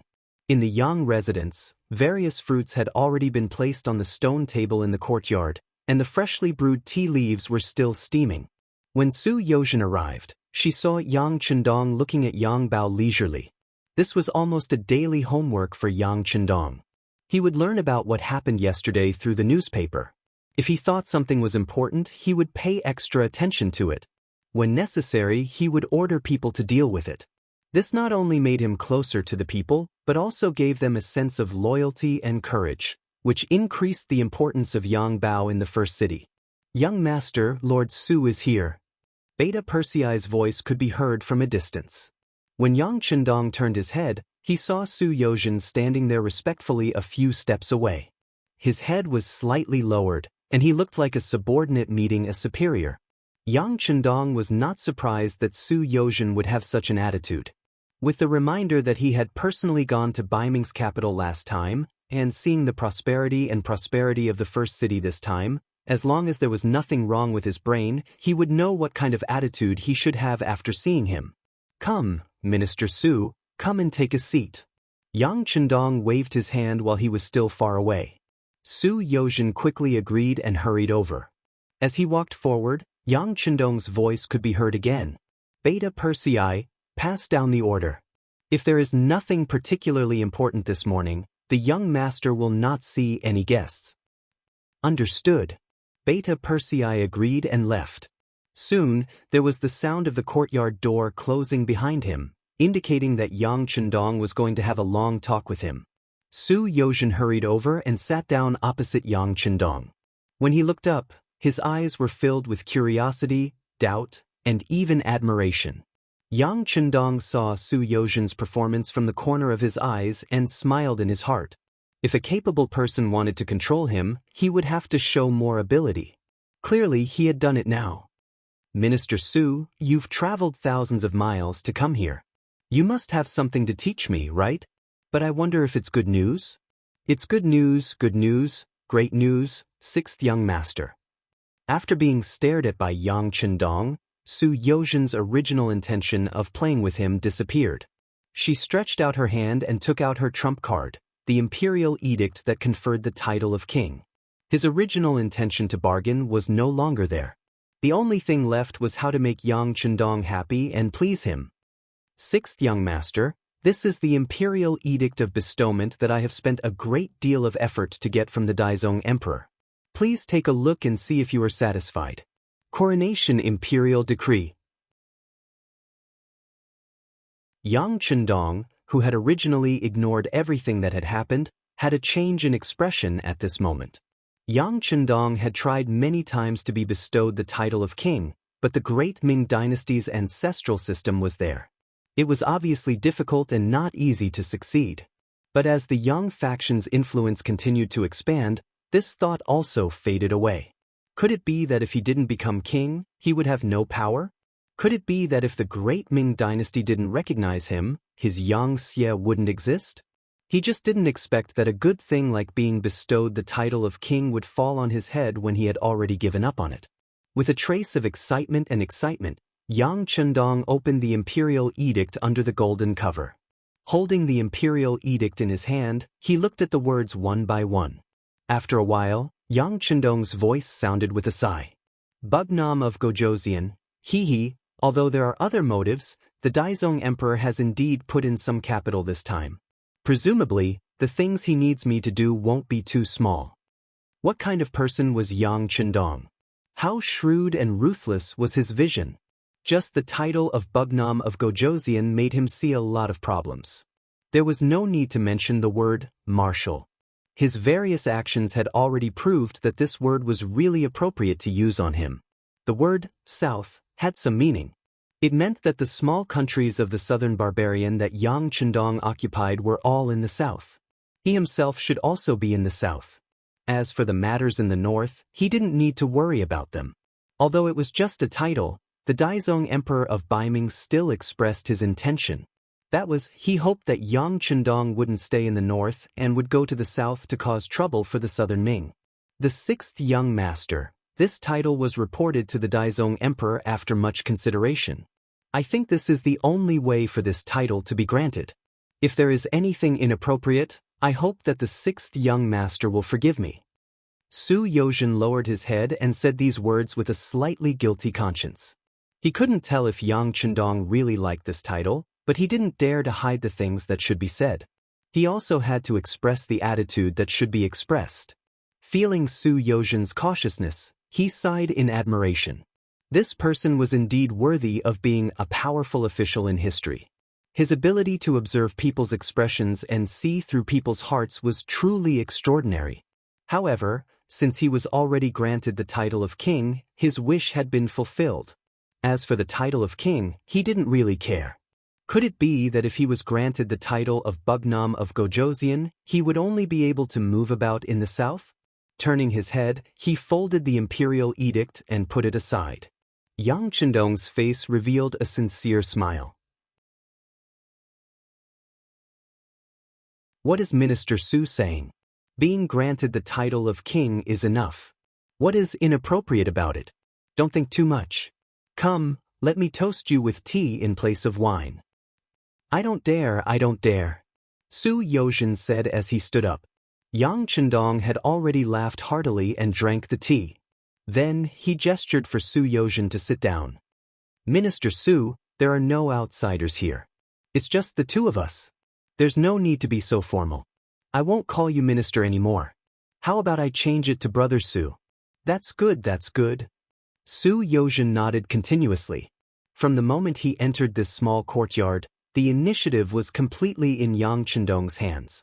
What he needed to do was to conform to this person. Yes, Brother Su. In order to achieve this imperial edict, you must have put in a lot of effort. Tell me more about it. Yang Chendong asked with a smile on his face. He had thought of many ways to achieve this but failed. Now that Su Yozhen had done it, he wanted to reward him.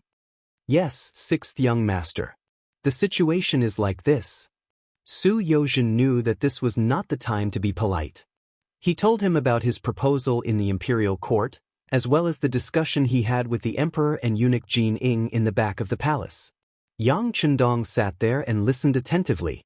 From time to time, he would nod and cooperate with Su Yozhen's speech. When Su Yozhen stopped talking, he laughed loudly and said, "You only gave Jin Ing 100,000 taels of silver in exchange for the title of king?" "Yes, that's the only condition." Su Yozhen nodded, but he was shocked. He knew that Yang Chendong was rich.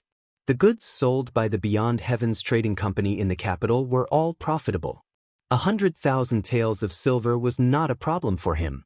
However, transporting food to Sanbuchuan was not an easy task. No matter how he looked at it, this person did not seem to care.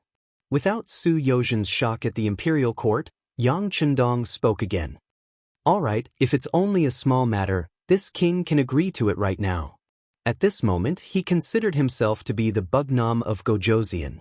After saying this, he said generously, Brother Su has worked hard this time. Naturally, you should be rewarded.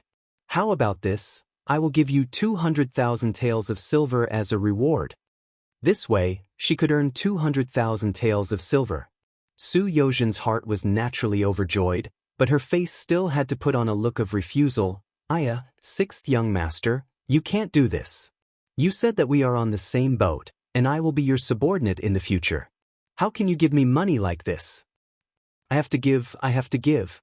If you have done well, you should be rewarded. This is my rule. All right, Brother Su, I will not refuse. If I continue to refuse, I will only think that 200,000 taels of silver is too little. All right, then thank you, sixth young master. Su Yozhen immediately stopped talking. He knew what it meant to be insatiable. He also knew that such people were the most disliked. He knew when to stop. Yes. Seeing that Su Yozhen was so tactful, Yang Chendong smiled in satisfaction. Then his tone changed. With just this small benefit, I'm afraid it is not enough to make this a reality. I think Dai Zong still needs to give a gift. How about this? Give him 5 million taels of silver. Give Dai Zong 5 million taels of silver? When he heard this, Su Yozhen's eyes widened. He didn't know what was wrong with Yang Chendong to say such a thing. Could it be that he had too much money? Even if others didn't ask for money, he still wanted to give them money? Su Yozhen had wrongly accused Yang Chendong. Xianxia had opened up a business path. Many of the products were not available outside. He had indeed relied on this to make a lot of money. However, ever since Xianxia was established, it was not an exaggeration to say that he spent money like water. Especially after occupying a piece of land, he needed a lot of money to build it. Many of the small countries that he occupied had not been able to fully display their usefulness. There was no way to get back the money, and they still needed Xia's constant financial support. One place was like this, two places were like this. When the land was like this, Xia did not have a lot of money in his hands. Although it could not be described as having too much money to make ends meet, he still needed to think carefully before casually giving out 5 million taels of silver. Even though he knew this, Yang Chendong still did it. The reason was because of what Su Yozhen said. Dai Zong had written an imperial edict, but if he wanted to announce the matter of him being crowned king, he needed to wait for Yang Chendong to resolve the crisis in Sanbu-Lachuan City. However, would the truth really be like this? Would Dai Zong go back on his word? Right now, he didn't want to see the 200,000 Baiming soldiers fall, so he had no choice but to crown himself as king. Once the crisis was resolved, if he didn't want to, he would have 100 or even 1,000 reasons to not fulfill his promise. At that time, what would Yang Chendong do? Would he start a war with Baiming? Let's not talk about whether or not Shi had such strength now. Just the fact that once the war started, it would be a kind of damage to the Han people. This was far from what Yang Chendong wanted to see. Thus, in order to prevent him from breaking his promise, he had to give Baiming 5 million taels of silver.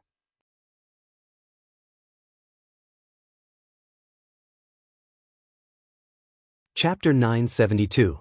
Of course, Yang Chendong also had his own thoughts on how to give out the money since they were both giving it to him. He wouldn't just give out the money.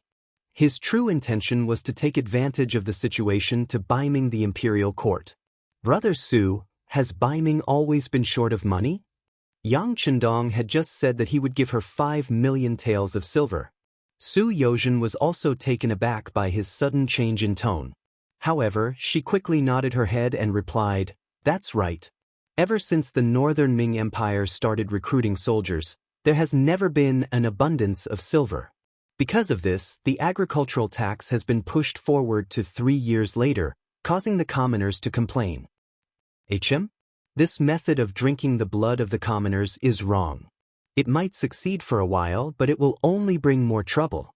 This is not what a wise person would do. Yang Chendong said in disagreement. The previous emperors all knew that water could carry a boat, but it could also sink it. However, there were only a few who could do this. Yes, all the officials in the imperial court know this, but there is no other way. Su Yozhen also shook her head. In her heart, she thought that not everyone was as capable as the sixth young master, who had the ability to turn stone into gold. He didn't know what Su Yozhen was thinking, and he didn't have the time to think about it. Yang Chendong changed the topic again. I remember that Baiming wanted to copy this prince's bank. That is a very profitable business, so why didn't they do it? When this matter was mentioned, Su Yozhen seemed to have changed into a different person. Her face was filled with anger as she said with righteous indignation, "Yes, when we saw that the Yang family's bank was so prosperous and could gather the commoners' money for use, Baiming the imperial court also wanted to copy it. This matter was even placed on the desk of the 6 ministers. But before the bank was built, the officials had already rushed in like a swarm of bees. This yamen was short of money, and that department was short of money. Just the price they quoted was an astronomical figure. If that was the case, they would take away as much money as the bank deposited. In the end, the matter came to an end.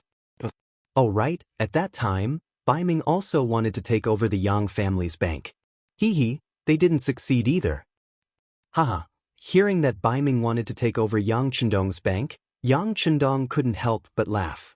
He had known this for a long time. Back then he had used the name of a mercenary army to win the defense of the capital, causing some people to be wary of attacking the rat for fear of breaking the vases. Afterward, he had marched south to make his name and prestige known. Reality had proven that wealth without strength would only make one in existence that others could bully. But now, as Xianxia continued to expand, not even Baiming dared to carelessly attack him. They could only watch as the Yang clan bank continued to expand, but there was nothing they could do about it. Seeing that Yang Chendong seemed to be in a good mood, Su Yozhen cautiously asked, "Sixth young master, you didn't give this 5 million taels of silver to Baiming to build the bank, right?" "Amazing, amazing. Brother Su knows me best." Yang Chendong not only did not deny it, he even openly admitted it. "You can't do that. It's like throwing a meat bun at a dog. There's no return." Su Yozhen hurriedly waved his hands, wanting to dissuade Yang Chendong. Knowing that Su Yozhen was thinking for him, Yang Chendong put on a grateful expression and said, "I naturally understand Brother Su's thoughts. You are indeed doing this for the sake of this prince." But this prince said that this 5 million taels of silver was originally intended to be given to Baiming. It's within my expectations that it won't come back. On the contrary, using this 5 million taels of silver to mess up Baiming's economy is appropriate. Mess up the economy? Su Yozhen looked puzzled. Yes, it's messing up the economy. Yang Chendong nodded and admitted. Since Su Yozhen came and saw the power of the first city, Yang Chendong believed that there would be no more disloyalty in the future. Therefore, Yang Chendong treated him as one of his own and did not intend to hide anything. Yes, these 5 million taels of silver are the gunpowder that will destroy the foundation of the Northern Ming dynasty. Unless they can really make good use of it, otherwise, some people will be blown to pieces. Seeing that Su Yozhen was still puzzled, Yang Chendong calmed down and continued to explain, "Brother Su, let's put it this way. Do you think that the current problem of Baiming can be solved with 5 million taels of silver?" Su Yozhen gave an answer without thinking. This was not because he was too decisive, but the fact was originally like this. Just like Yang Chendong had a dream, the acting emperor of Baiming also had his own dream, which was to unify the great Ming dynasty and restore the glory of his ancestors. If he wanted to do this, it was not something that could be solved with 5 million taels of silver. Even if 2, 5, or even 10 5 million taels of silver were given to him, he would still have a way to spend it all. Yang Chendong knew this, but he still only took out 5 million taels of silver. This was originally a trap or bait. Brother Su, to tell you the truth, Baiming's imperial court is full of corrupt officials and eunuchs monopolizing power. There is no way out in future. Such a country will perish sooner or later. It's just a matter of time. It's just a matter of how many years the Han people will have to suffer. This was the first time Yang Chendong talked about such a big matter with Su Yozhen. At this moment, he also had a serious face and quickly digested everything Yang Chendong said in his heart. Now that the world is in chaos, there are few peaceful places. The so-called rise, the people suffer; fall, the people also suffer. The reason for this is that the system is not right. It is because the officials protect each other and the officials do not care about the people's opinions. My Xia's development is precisely because I saw these shortcomings. That is why I thought of a way to change everything and even wanted to build a new world. We will do our best to change what can be changed. As for what cannot be changed, we will directly destroy it and build a new foundation. Baiming is still all right and can be changed. At the very least, they have the kindest and purest people in the world. So what needs to be changed is only the imperial court.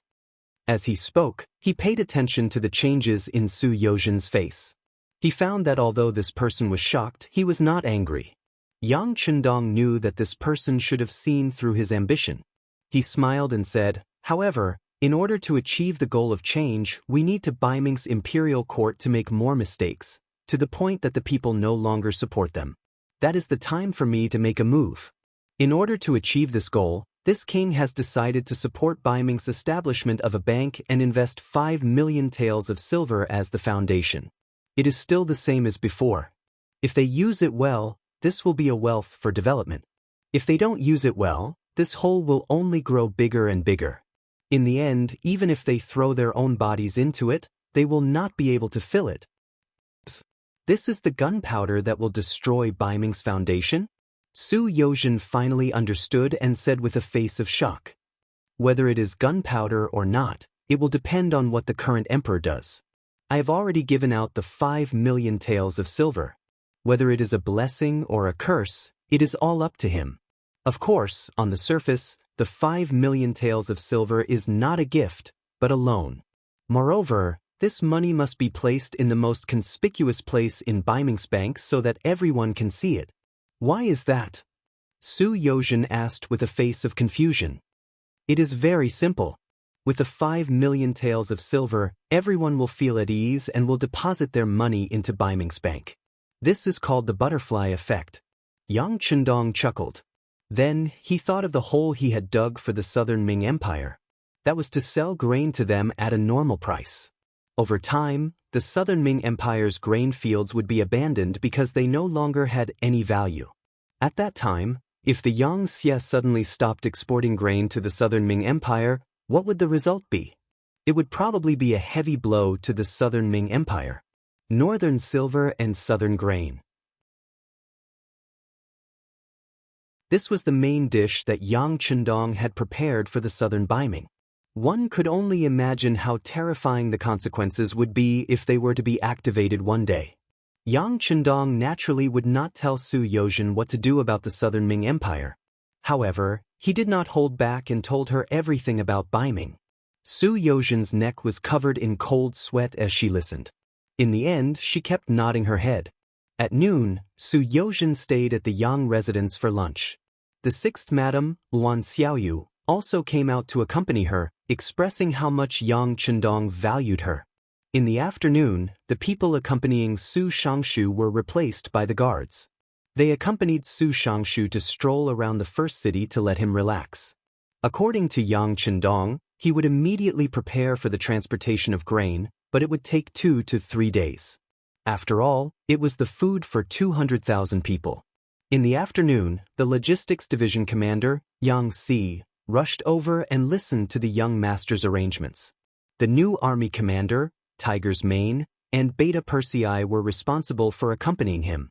Yang Chendong continuously reported a lot of numbers, all of which were prepared to be sent to Sanbuchuan City.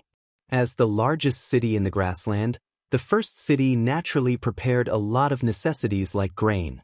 It was just a month and a half's worth of grain for 200,000 people, so it was not a big problem. After Yang Chendong finished giving out the orders one by one, Yang Si naturally nodded his head continuously, indicating that he would do it as soon as he went back. He would try to prepare everything in the shortest time possible and send it to Senbuchuan City on the carriage. When Commander Tiger's Mane saw that they were going to transport grain to Baiming, he immediately expressed a different opinion. "Young master, you said that we will have a battle with Baiming and Southern Ming Empire sooner or later. Why are we sending them grain now? Isn't this helping our opponents and helping them become stronger?" "Well, a battle is inevitable, but how big the scale of this battle is can be carefully considered. Let's put it this way. If we do it well, the scale of this battle may be very small, so small that it can be ignored. On the contrary, if the preparation is not done well, the scale of this battle will be very big. Even if we win, Southern Ming Baiming will not be able to recover. If that's the case, after we move there, we will need to spend more energy to help them develop. In contrast, we are just transporting some grain now. It's nothing compared to what we will have to pay in the future." The three people in front of him were very close to him, so he naturally told them everything without hiding anything.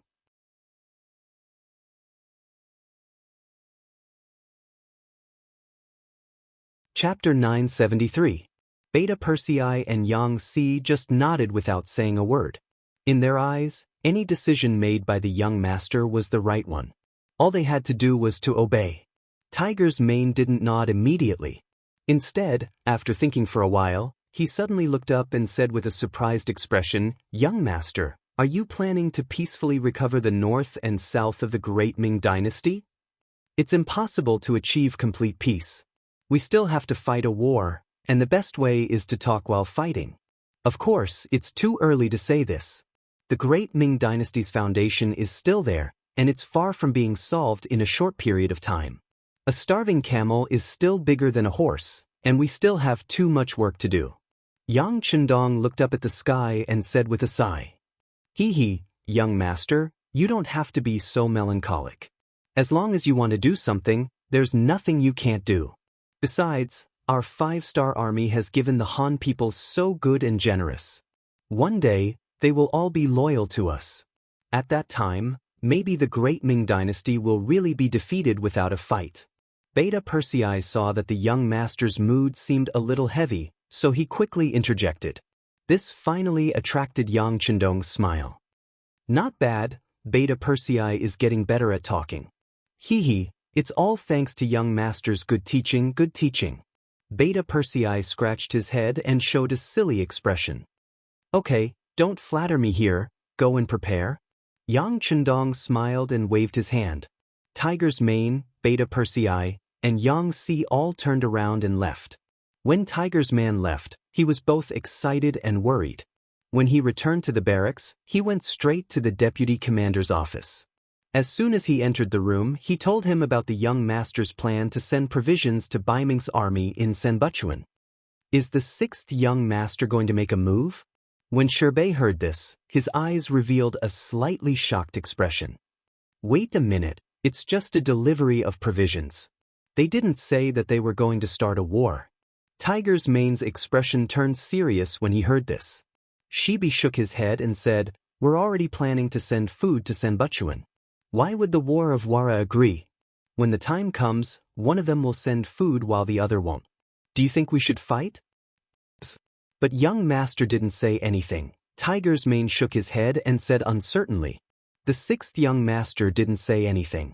He probably has his own ideas, but it's not mature yet, so there's no need to tell us. But as the leaders of the new army, we have to be prepared in advance. How about this? We'll immediately call the staff officers over for a meeting and see what preparations we have to make once the war starts. Shibi also shook his head.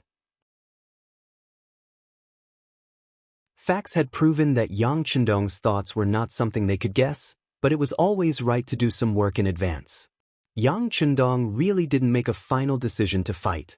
If it was just sending provisions and not fighting with the War of Wara, of course, it would be the best choice, and he was willing to put in some effort for this choice. After all, the War of Wara had hundreds of thousands of cavalry in front of them. It wasn't easy to fight them, not to mention that the Ili army was moving towards Sanbuchuan. They were also an existence that couldn't be ignored. In line with the principle of not fighting, Yang Chundong personally wrote a letter to the head of the reconnaissance team, Ding Shan, and sent it to the Tile camp. In the Wallace camp under Sanbuchuan, Ding Shan, who was wearing a military green uniform and a colonel rank, rode alone outside the Wallace camp. He reported his name and said that he wanted to see the leader of the Walla, Yeshen. The 5-star army sent a representative, which was originally within Yeshen's expectations. His influence was not far from the first city, but Yang Chundong still didn't respond at all. Instead, he began to worry. Now that the other party finally sent someone, he immediately ordered his subordinate, General Teng Shu, to go out of the camp and personally bring the person back to the camp. In the main tent, the spirited Ding Shan saw Yi Xian, who sat on a tiger pelt and exuded the air of a ruler, exuding a dignified air. Ding Shan, the leader of the 5-star army's reconnaissance team, greets leader Yeshen. Ding Shan's gaze first scanned the main tent and found that there were more than a dozen grassland boors dressed in strange clothes. All of them were tall and had fierce gazes, but he didn't show the slightest fear. Instead, he bowed to Yeshen with a calm expression. "Oh, you're a leader. As far as I know, with your status, you can be considered a top figure in the 5-star army." Yeshen looked at Ding Shan as if he could see through people's hearts. The other party was very young and had a lot of bearing, which made him unhappy. In his opinion, after entering his tent, the other party's legs should be weak and his whole body should be trembling. "I'm not a big figure, I'm just a little more courageous," Ding Shan said, degrading himself. "Yes, you're quite courageous. You dare to come to my camp alone. Aren't you afraid of death? That's right, don't talk about not killing envoys in a war. Not long ago, you guys dug out the nose of an envoy from the Ili brigade. That did happen, right?" The more he looked at Ding Shan's fearless appearance, the angrier Yeshen became. He wanted to scare the other party and let them understand that being arrogant in front of him wouldn't end well. "That's right." Ding Shan didn't avoid the topic. Instead, he nodded seriously and admitted, "That did happen. That envoy's name was Kagan. Because he spoke rudely, his nose was dug out. But I didn't speak rudely to leader Yeshen, right? It's not up to you to decide if he's being rude or not. Right now, it's up to me to decide. Men, drag him away and dig his nose out." He waved his hand as if saying, "I'm being unreasonable, I'm being rude and unreasonable, so what can you do about it?" After the order was given, General Teng Shu stood up and walked towards Ding Shan with large strides. "Don't move." Ding Shan yelled as he stretched out his right hand and made a strangling gesture towards his neck. "If any one of you dares to come near, I'll die in front of you. Don't move." Yeshen was shocked by this sudden scene. Then he slowly leaned against the back of the chair as if he was adjusting his emotions. After a while, he asked, "Are you really not afraid of death?" "Everyone is afraid of death. But I'd rather commit suicide than fall into your hands." Ding Shan's voice was loud and clear. He didn't have the slightest intention of lowering his head just because he was in a weaker position. The soldiers of the 5-star army can't be humiliated by anyone. The loud voice reverberated in the air above the main tent and didn't disappear for a long time. Yeshen, who was sitting at the head of the table, had an ugly expression on his face. Just now, he only wanted to scare Ding Shan a little and take control of the initiative. In truth, he didn't want to offend the war god for a small regiment commander that he had never heard of. No matter what other people said about Yang Chundong, whether it was the war god, the Duke of Loyalty and Courage, or even the title of Heavenly Khan, in Yeshen's eyes, Yang Chundong was still the war god who had stopped him from entering Baiming's capital. He would never forget the scene when the other party looked at him from afar and fired the cannons. This was a demon-like existence. At that time, Yeshen was afraid and retreated. After so many years, he originally thought that the young Yang Chundong, who was shining brightly, would fade into the crowd under the great Ming dynasty system. After all, he was too young and too powerful, which didn't conform to the Han's doctrine of the mean. However, everything had developed beyond his expectations. After not seeing him for 6 years, The other party had already grown into someone who could face him head-on. Furthermore, the power he controlled wasn't weaker than his own. In fact, it was even stronger. Fine, even if he couldn't do anything to the war god, he could at least find some sense of victory by bullying the people under him. Who would have thought that the regiment commander who came would be so stubborn and would threaten him with death? This time, he had lifted a rock and smashed it on his own foot. He was in a dilemma. His gaze landed on Ding Shan's face and he carefully scrutinized it. After confirming that the other party did not have any intention of joking with him, he waved his hand at Teng Shu with a stern face and told him to return to his original position. After doing all this, he looked at Ding Shan and said very seriously, "Speak, why did the war god ask you to come find me?" Ding Shan's right hand didn't move away from his neck. Instead, his left hand reached into his chest and took out a letter. With a flick of his wrist, the letter flew to the desk in front of Yeshen. "This is a letter from our 6th young master to you. Read it and you'll understand." Reaching out to take the letter, he opened it and slowly read it. Yeshen's expression became somewhat ugly. The moment he put down the letter, he looked at Ding Shan and said angrily, "The war god wants to send food to the Baiming army that I've surrounded?" Ding Shan nodded heavily and said, "The 6th young master doesn't want to become enemies with the Walla, so he notified you in advance. As for whether to fight or to make peace, that's up to you. Now that the letter has been delivered, if leader Yeshen doesn't object, this regiment commander will return to report to the 6th young master. We can't let him leave, this is simply a provocation to us." 2 other generals in the main tent stood up, their faces full of anger and murderous intent. They were one of the 4 generals that Yeshen relied on, He Lei and Mu Tu. Over the years, the War of Wara had gradually become stronger under the leadership of Yeshen, and many outstanding generals had emerged. Among them, Bo Mu, Teng Shu, He Lei and Mu Tu had the best performance. They were also known as Yeshen's 4 generals. This time there were 3 in the main tent, except for Bo Mu who was stationed in the chaotic well city in the Hitao region. Now all 3 of them stood up and said that they couldn't let Ding Shan leave. This person was simply here to issue a letter of challenge. If they let him leave, where would the War of Wara's face go? Facing the shouts of the 3 generals, Ding Shan's expression didn't change and his heart didn't skip a beat.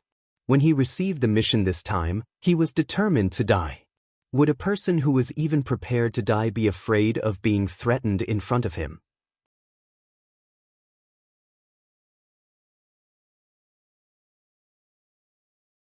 Chapter 974. All right, let him go. Yeshen wasn't prepared to fight with Yang Chendong. Even if he wanted to fight, killing one of the enemy's commanders wouldn't boost his morale. It would only make the 5-star army hate him even more. He wouldn't do such a thankless job. Ding Shan left. When he left, he swaggered. Teng Shu and the other 2 generals were furious. They looked at Yeshen and asked unhappily, "Leader, what's so scary about the 5-star army?" They actually wanted to send food to Baiming's surrounded soldiers. They are clearly our enemies.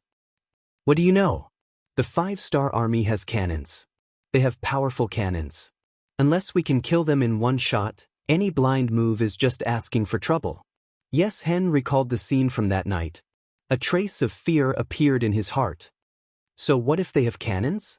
The Baiming army also has cannons, but they were still defeated by us. General Teng Shu said proudly. That's not the same. Yeshen shook his head. In his heart, Baiming's cannons were too weak. Their attack range was also very limited. It wasn't like that night. He couldn't even see where the cannons were before he was defeated. Yeshen thought highly of the 5-star army. Another general, He Lei, said unhappily, "Leader, are we just going to watch the 5-star army send food to Baiming's army? If that's the case, we will have to pay an even higher price to take down Sanbuchuan. Then what should we do? Do we have to fight against Baiming and the 5-star army at the same time? Let me ask you, if that is the case, what are your chances of winning?" He had also been angered by the questions of the other generals, so he roared back. This. Teng Shu and the others didn't say anything. They were nothing more than martial artists. If one were to look at them from a higher perspective, they were just fierce generals. When it came to scheming and scheming, they were far from it. Because of this, even though they were all capable of fighting, they still became Yeshen's subordinates. The three generals didn't say anything. Yeshen waved his hand in annoyance. All right, you guys can leave first. Let me think about it. The situation of the battle kept changing. Yeshen's mind was in a mess. First, the stubborn resistance of the Northern Ming Imperial Edict Army exceeded his expectations. He used the 100 cannons he had seized and forcefully blasted a huge hole in the western city gate of Sanbulun. Then, the armored cavalry seized the opportunity to charge in. But even so, the stubborn Northern Ming soldiers still managed to block the hole and drive back the cavalry he had sent out. The Northern Ming army's fighting strength was tyrannical, and their willpower was tenacious, far surpassing what he had previously thought. Just based on this point, he could conclude that the commander of Baiming in Sanbuchuan was definitely not an ordinary person. This also added a lot of resistance to his original plan. When he couldn't attack the city, a second accident occurred. The 5-star army actually wanted to interfere and send food to the Baiming army. This was to completely cut off his path to attack the city. He was furious, but he couldn't do anything about it. He had long heard of the strength of the 5-star army. He didn't have the confidence to win against them in a one-on-one battle, not to mention that he might have to face the combined forces of the 5-star army and Baiming army. If that was the case, he would lose without a doubt. Forget it. It's never too late for a gentleman to take revenge. So what if they send food to the Baiming army? In the end, Sanbuchuan is still surrounded by me. When the Baiming army appears, perhaps there will be a turn for the better. Yeshen suppressed his urge to attack and finally decided to take a step back and observe the situation before making a decision. Yeshen's achievements today were all due to his personality. He was the kind of person who could adapt to circumstances. When he had the advantage, he would show his ruthless side. Just like when Tuachuo Buhua was defeated by Yang Chendong, he saw the opportunity and took a bite. In the end, he ended Tuachuo Buhua's life. On the other hand, when the situation was not good, he was very good at holding his breath. He was like a vicious wolf that lay dormant, only waiting for the right opportunity to suddenly jump up and take a fierce bite. Now, it was time for him to swallow his anger.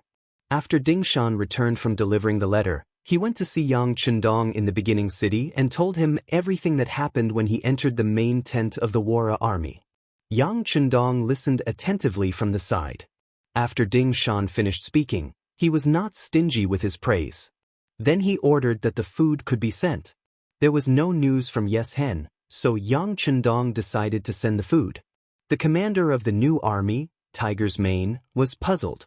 Young master, don't we need to wait for a reply? No need. Commander Ding Shan being able to come back safe and sound is enough to explain the problem. Yang Chendong chuckled. If Yeshen did not agree to the 5-star army's move, it would be difficult for Ding Shan to come back. On the other hand, it proved that the other party had misgivings, so he should take advantage of this time to send the food over. What was he waiting for? He did not forget that in a few days, the Ili army would arrive on the battlefield. At that time, the situation of the entire battlefield would change dramatically. Before that, the matter of transporting the food had to be done properly. Otherwise, it would be difficult to find another opportunity. Yang Chendong ordered, and 100 carriages were driven out from the logistics division. The Tatar division commander, Su He, personally led a division of men to escort them. This way, even if they encountered any accidents, they would not suffer any losses. Su Yozhen personally watched as the food was loaded onto the carriages. With these things, the nearly 200,000 soldiers in Baiming Sanbulachuan city could eat for 2 months. At that time, the army led by Governor Shiheng would arrive and the danger of Sanbulachuan city would be resolved. Yang Chendong stood beside Su Yozhen. Not far away, there were a few officials from Baiming's Ministry of Revenue watching. All of this had to be recorded. When they returned, they had to report to the Baiming Imperial Court and report the details of the process. Don't worry, there won't be any problems with the food and no one will stop them. I have arranged for a division of cavalry to escort them. If there is a problem, more troops will quickly arrive. As long as Yes Hen does not want to start a full-scale war, he will not stop them. But Brother Su, you can prepare to leave here and return to the capital to report, Yang Chendong said as he patted Su Yozhen's shoulder as he watched the carriages of food being transported out of the first city. Okay, sixth young master, don't worry. I will go and make preparations. However, I still need Shi Wanshan to issue a receipt for the delivery of the food. When the time comes, I will arrange for officials from the Ministry of Revenue to accompany them. I hope that sixth young master can make things easy for me. Su Yozhen nodded. He knew that he had a more important task to do. After returning to Baiming, there was still a big hole to be dug for Emperor Dai's own. In comparison, the matter at hand was a small matter. This is not a problem. But I have to remind Brother Su of one thing.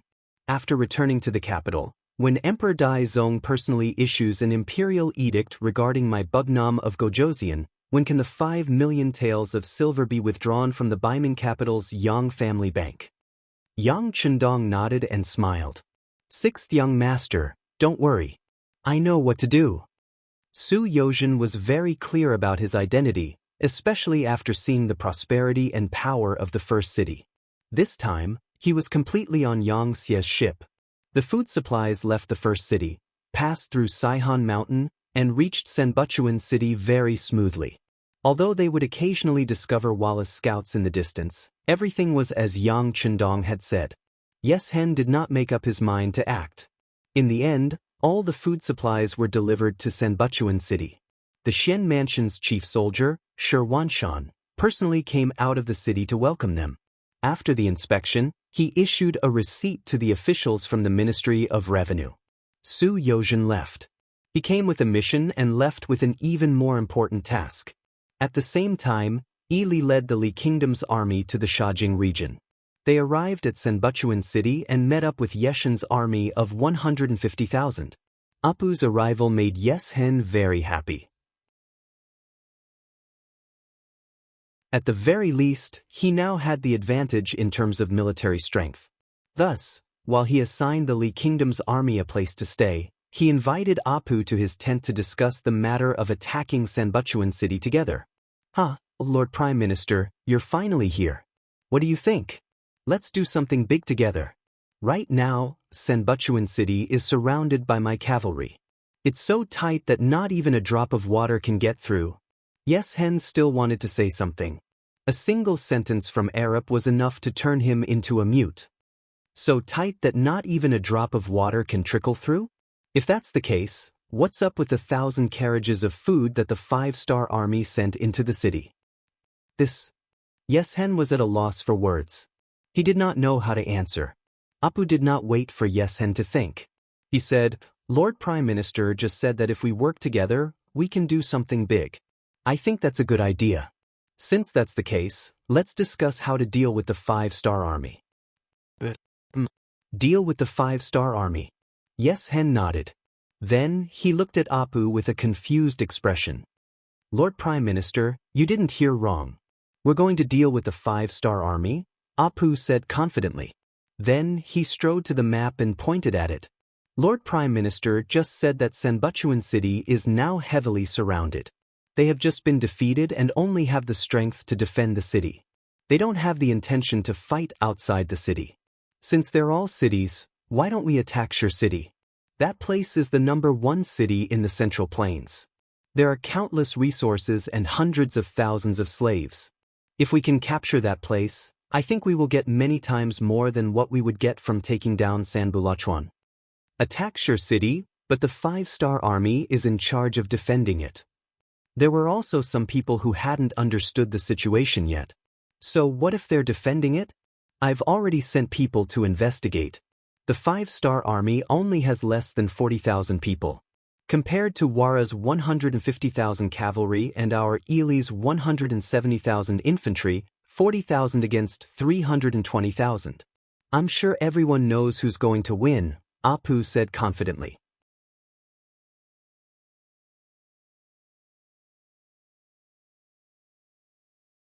Chapter 975. This was the decision he had made along the way. which was to take down the first city and inflict heavy losses on the 5-star army. If possible, capturing the Heavenly Khan alive would be the best thing to do. And he made such a decision not only because the Ili army suffered a loss at the hands of the 5-star army, but more importantly, he valued the value of the first city and the benefits he could obtain by taking it down. A true politician would never act on loyalty. Just like how Alip would not retaliate just because Kansa lost to the 5-star army. If it were not for the abundant resources and slaves in Origin City, he would have endured the humiliation. But since he could vent his anger and obtain even more benefits, why not? Faced with Alip's bold idea, Yeshin's desire was also aroused at this moment. He had to admit that he was afraid of the 5-star army, but he was full of yearning for the first city that had already been built and played its role. If possible, if he had to choose between Sanbuchuan City and the first city, he would not even hesitate and directly choose to attack the first city. But is this really going to work? Yes-Hen did not answer immediately, and his eyes kept turning. Seeing this, Alip laughed and said, "Leader, I know what you are worried about. The 5-star army is indeed very powerful, but because of this, it is full of threats to us. If we can't defeat them with the advantage of a powerful force, then it will be even more difficult to defeat them in the future. And as long as we can take down Yang Chendong this time, there will be no one in the grassland who can threaten us. Tuachuo Hua Khan is already dead, and the Heavenly Khan is also dead. Let me ask you, who will be your opponent? Yes-Hen? At that time, you will be the leader of the grassland. As your friend, we don't have any ambitions. We just want to snatch some silver and slaves back to the country to make the people's lives better. The Han people have a saying, if you don't look out for yourself, the heavens will destroy you. Since that's the case, why are you still hesitating? Take advantage of the fact that you just sold him a favor, invite Yang Chendong out and kill him. At that time, there will be no more demons in your heart, and you will become the one and only Heavenly Khan here. Apu's ability to bewitch people was very powerful. With just a few words, Yeshin's impetuous heart was moved. His face even turned a bit red. Clearly, the benefits of victory had deeply stimulated his heart. After a while, Yeshin's expression gradually returned to normal. Then, he began to think about what kind of practical problems he would face if he did this. Prime Minister, our military strength naturally has an advantage against the first city. However, once Baiming intervenes, they have nearly 200,000 troops and will still pose a threat to us. Please rest assured, Chief. On the way here, I have already sent someone to the capital of Baiming to deliver a letter and discuss this matter with their emperor. I believe that there will be news soon. At that time, this doubt will not be a problem. Perhaps the emperor of Baiming also wants to kill this loyal duke of the Great Ming that he can't control. Apu's face was full of confidence. Then we will follow the plan step by step. When the emperor of Baiming sends news, we will take action. Yes-Hen finally made up his mind. Although Yang Chendong had left him with too many shadows, now that their military strength was 8 times that of the enemy, what was there to fear? Good, then let's discuss the next plan. Seeing that Yes-Hen had finally made up his mind, Apu could not help but laugh with satisfaction. Baiming capital. The imperial envoy, Su Yozhen, had yet to return. In the rear hall of the imperial palace, Chief Eunuch Jining had rushed to Zhu Qiu's chambers with an anxious expression. What has caused you to be in such a panic? Zhu Qiu walked out of the chambers of a recently concubine, his face filled with displeasure. He had originally wanted to spend some time with his beloved concubine, but now he had been disturbed. Presumably, no one would be happy. At this moment, Jining did not realize that he had disturbed a good time. On the contrary, he looked left and right. After confirming that there was no one else around, he softly said, "Reporting to your majesty, our embroidered uniform guard has captured a foreign spy in the city." What? Zhu Qiu's expression instantly turned ugly. The embroidered uniform guard has captured a spy and is about to report to us. Do you all have nothing better to do? No. Knowing that he had misspoken, Jining hurriedly corrected himself. Your Majesty, this is no ordinary spy. This is a messenger sent by the Baiming Kingdom of Baiming. That person voluntarily allowed the embroidered uniform guard to discover him. He even brought a letter with him. Oh, here it is. Jin Ing carefully took out a letter from his bosom and respectfully presented it to Zhu Qiu. However, after a short while, Zhu Qiu's expression had become very grave after reading the letter. As if afraid that he had misunderstood, he picked up the letter and carefully read it again. Then he looked up at the sky and did not speak for a long time. Jin Ing, who had already read the letter, naturally knew the significance it represented. Seeing that the emperor had not spoken for a long time, he asked tentatively, "Your Majesty, how do you think we should reply?" "Who has read this letter?" Zhu Qiu did not answer the question directly. "Only this official has read it. The other embroidered uniform guard brothers are not of high enough rank," Jin Ing replied in a very certain tone. Us understands? Just pretend that us have not seen this letter. You can arrange for the messenger to leave as soon as possible." Zhu Qiu suddenly said this without rhyme or reason. Then, he turned and walked toward the back of the palace. However, the direction was not the imperial concubine's palace, but the Qinzheng Hall. Obviously, Zhu Qiu's heart was not calm at this time. At this moment, he was no longer in the mood to talk about feelings with anyone. Looking at the emperor's back, Jin Ing nodded in understanding. He already knew what the emperor meant. That was, he had agreed to the request of the Ili army's messenger to join forces to deal with Yang Chendong. However, Zhu Qiu had just wanted to make Yang Chendong the Bugnam of Gojoseon. It was really not good for him to go back on his word now. Therefore, he pretended not to know anything and left it to him, the chief eunuch, to handle. The three sides secretly joined forces. There were all kinds of schemes and betrayals among them. However, Yang Chendong, who was in the first city, was completely unaware of all this. He was only wondering why the Ili army suddenly did not move after they appeared. They did not intend to join forces with the Wara army to attack Sanbuchuan city, nor did they intend to send troops to deal with him. As the saying goes, when things are abnormal, there must be a demon. This kind of sudden quiet situation gave Yang Chendong a very bad feeling. He did not like the feeling of not being able to control the situation. Worried, he increased the frequency of the scouts' activities in the Shajing area. However, it was a pity that there was still no useful information coming back. The news said that the armies of the Wara army and the Ili army were seizing the time to conduct siege training. It seemed that they were preparing to take down Sanbuchuan city in one fell swoop. They have more than 300,000 people. Sanbuchuan city is just an isolated city. There are less than 200,000 defenders in the city. Most of them are new recruits who have just entered the battlefield. How can they be so careful? Looking at the military intelligence in front of him, Yang Chendong could only shake his head to express that he did not understand. He still did not understand. It was now the end of July. In more than 2 months, there would be heavy snow on the grasslands. At that time, whether it was outdoor warfare or logistics, it would be much more difficult. It was impossible for everyone not to understand this reasoning, but why were they not in a hurry? Just what were they waiting for? Reporting. Just as Yang Chendong was feeling puzzled, the voice of the first guard captain Chiu Vi came from outside the courtyard. Soon after, he appeared in front of Yang Chendong with a secret report in hand, handing over a telegram that had just been sent to Yang Chendong. Holding the telegram in his hand, Yang Chendong only glanced at it before suddenly standing up from his chair. His voice carried a trace of confusion as he asked, "The telegram says that Baiming's commander-in-chief Shiheng led 200,000 reinforcements out of Juyong Pass and suddenly began to slow down. Is this news true or false? When did it happen? Immediately send Wang Shan to investigate." The news had been sent by a secret agent of the security bureau hidden near Juyong Pass. They had seen that Baiming's reinforcements had suddenly slowed down, almost stopping every now and then.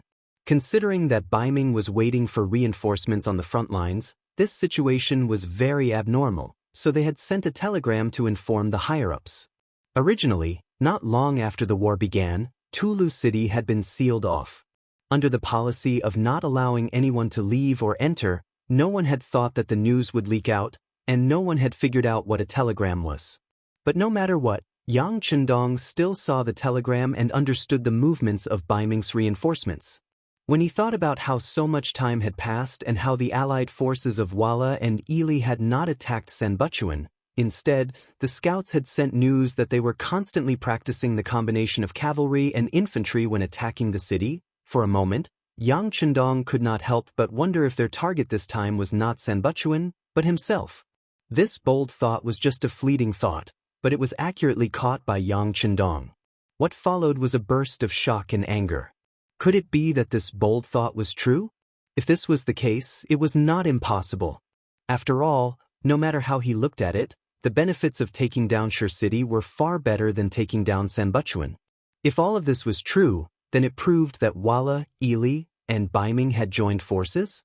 Someone, go and invite Tiger's Mane, Shibi, Yangtze, and City Lord Yumian over. For such a big matter, even Yang Chendong could not make the right decision with just a telegram. He had to discuss it with others. You're tuning in to the Wang Lin's Journey YouTube channel. Don't forget to subscribe and join us on this journey to catch the most captivating stories.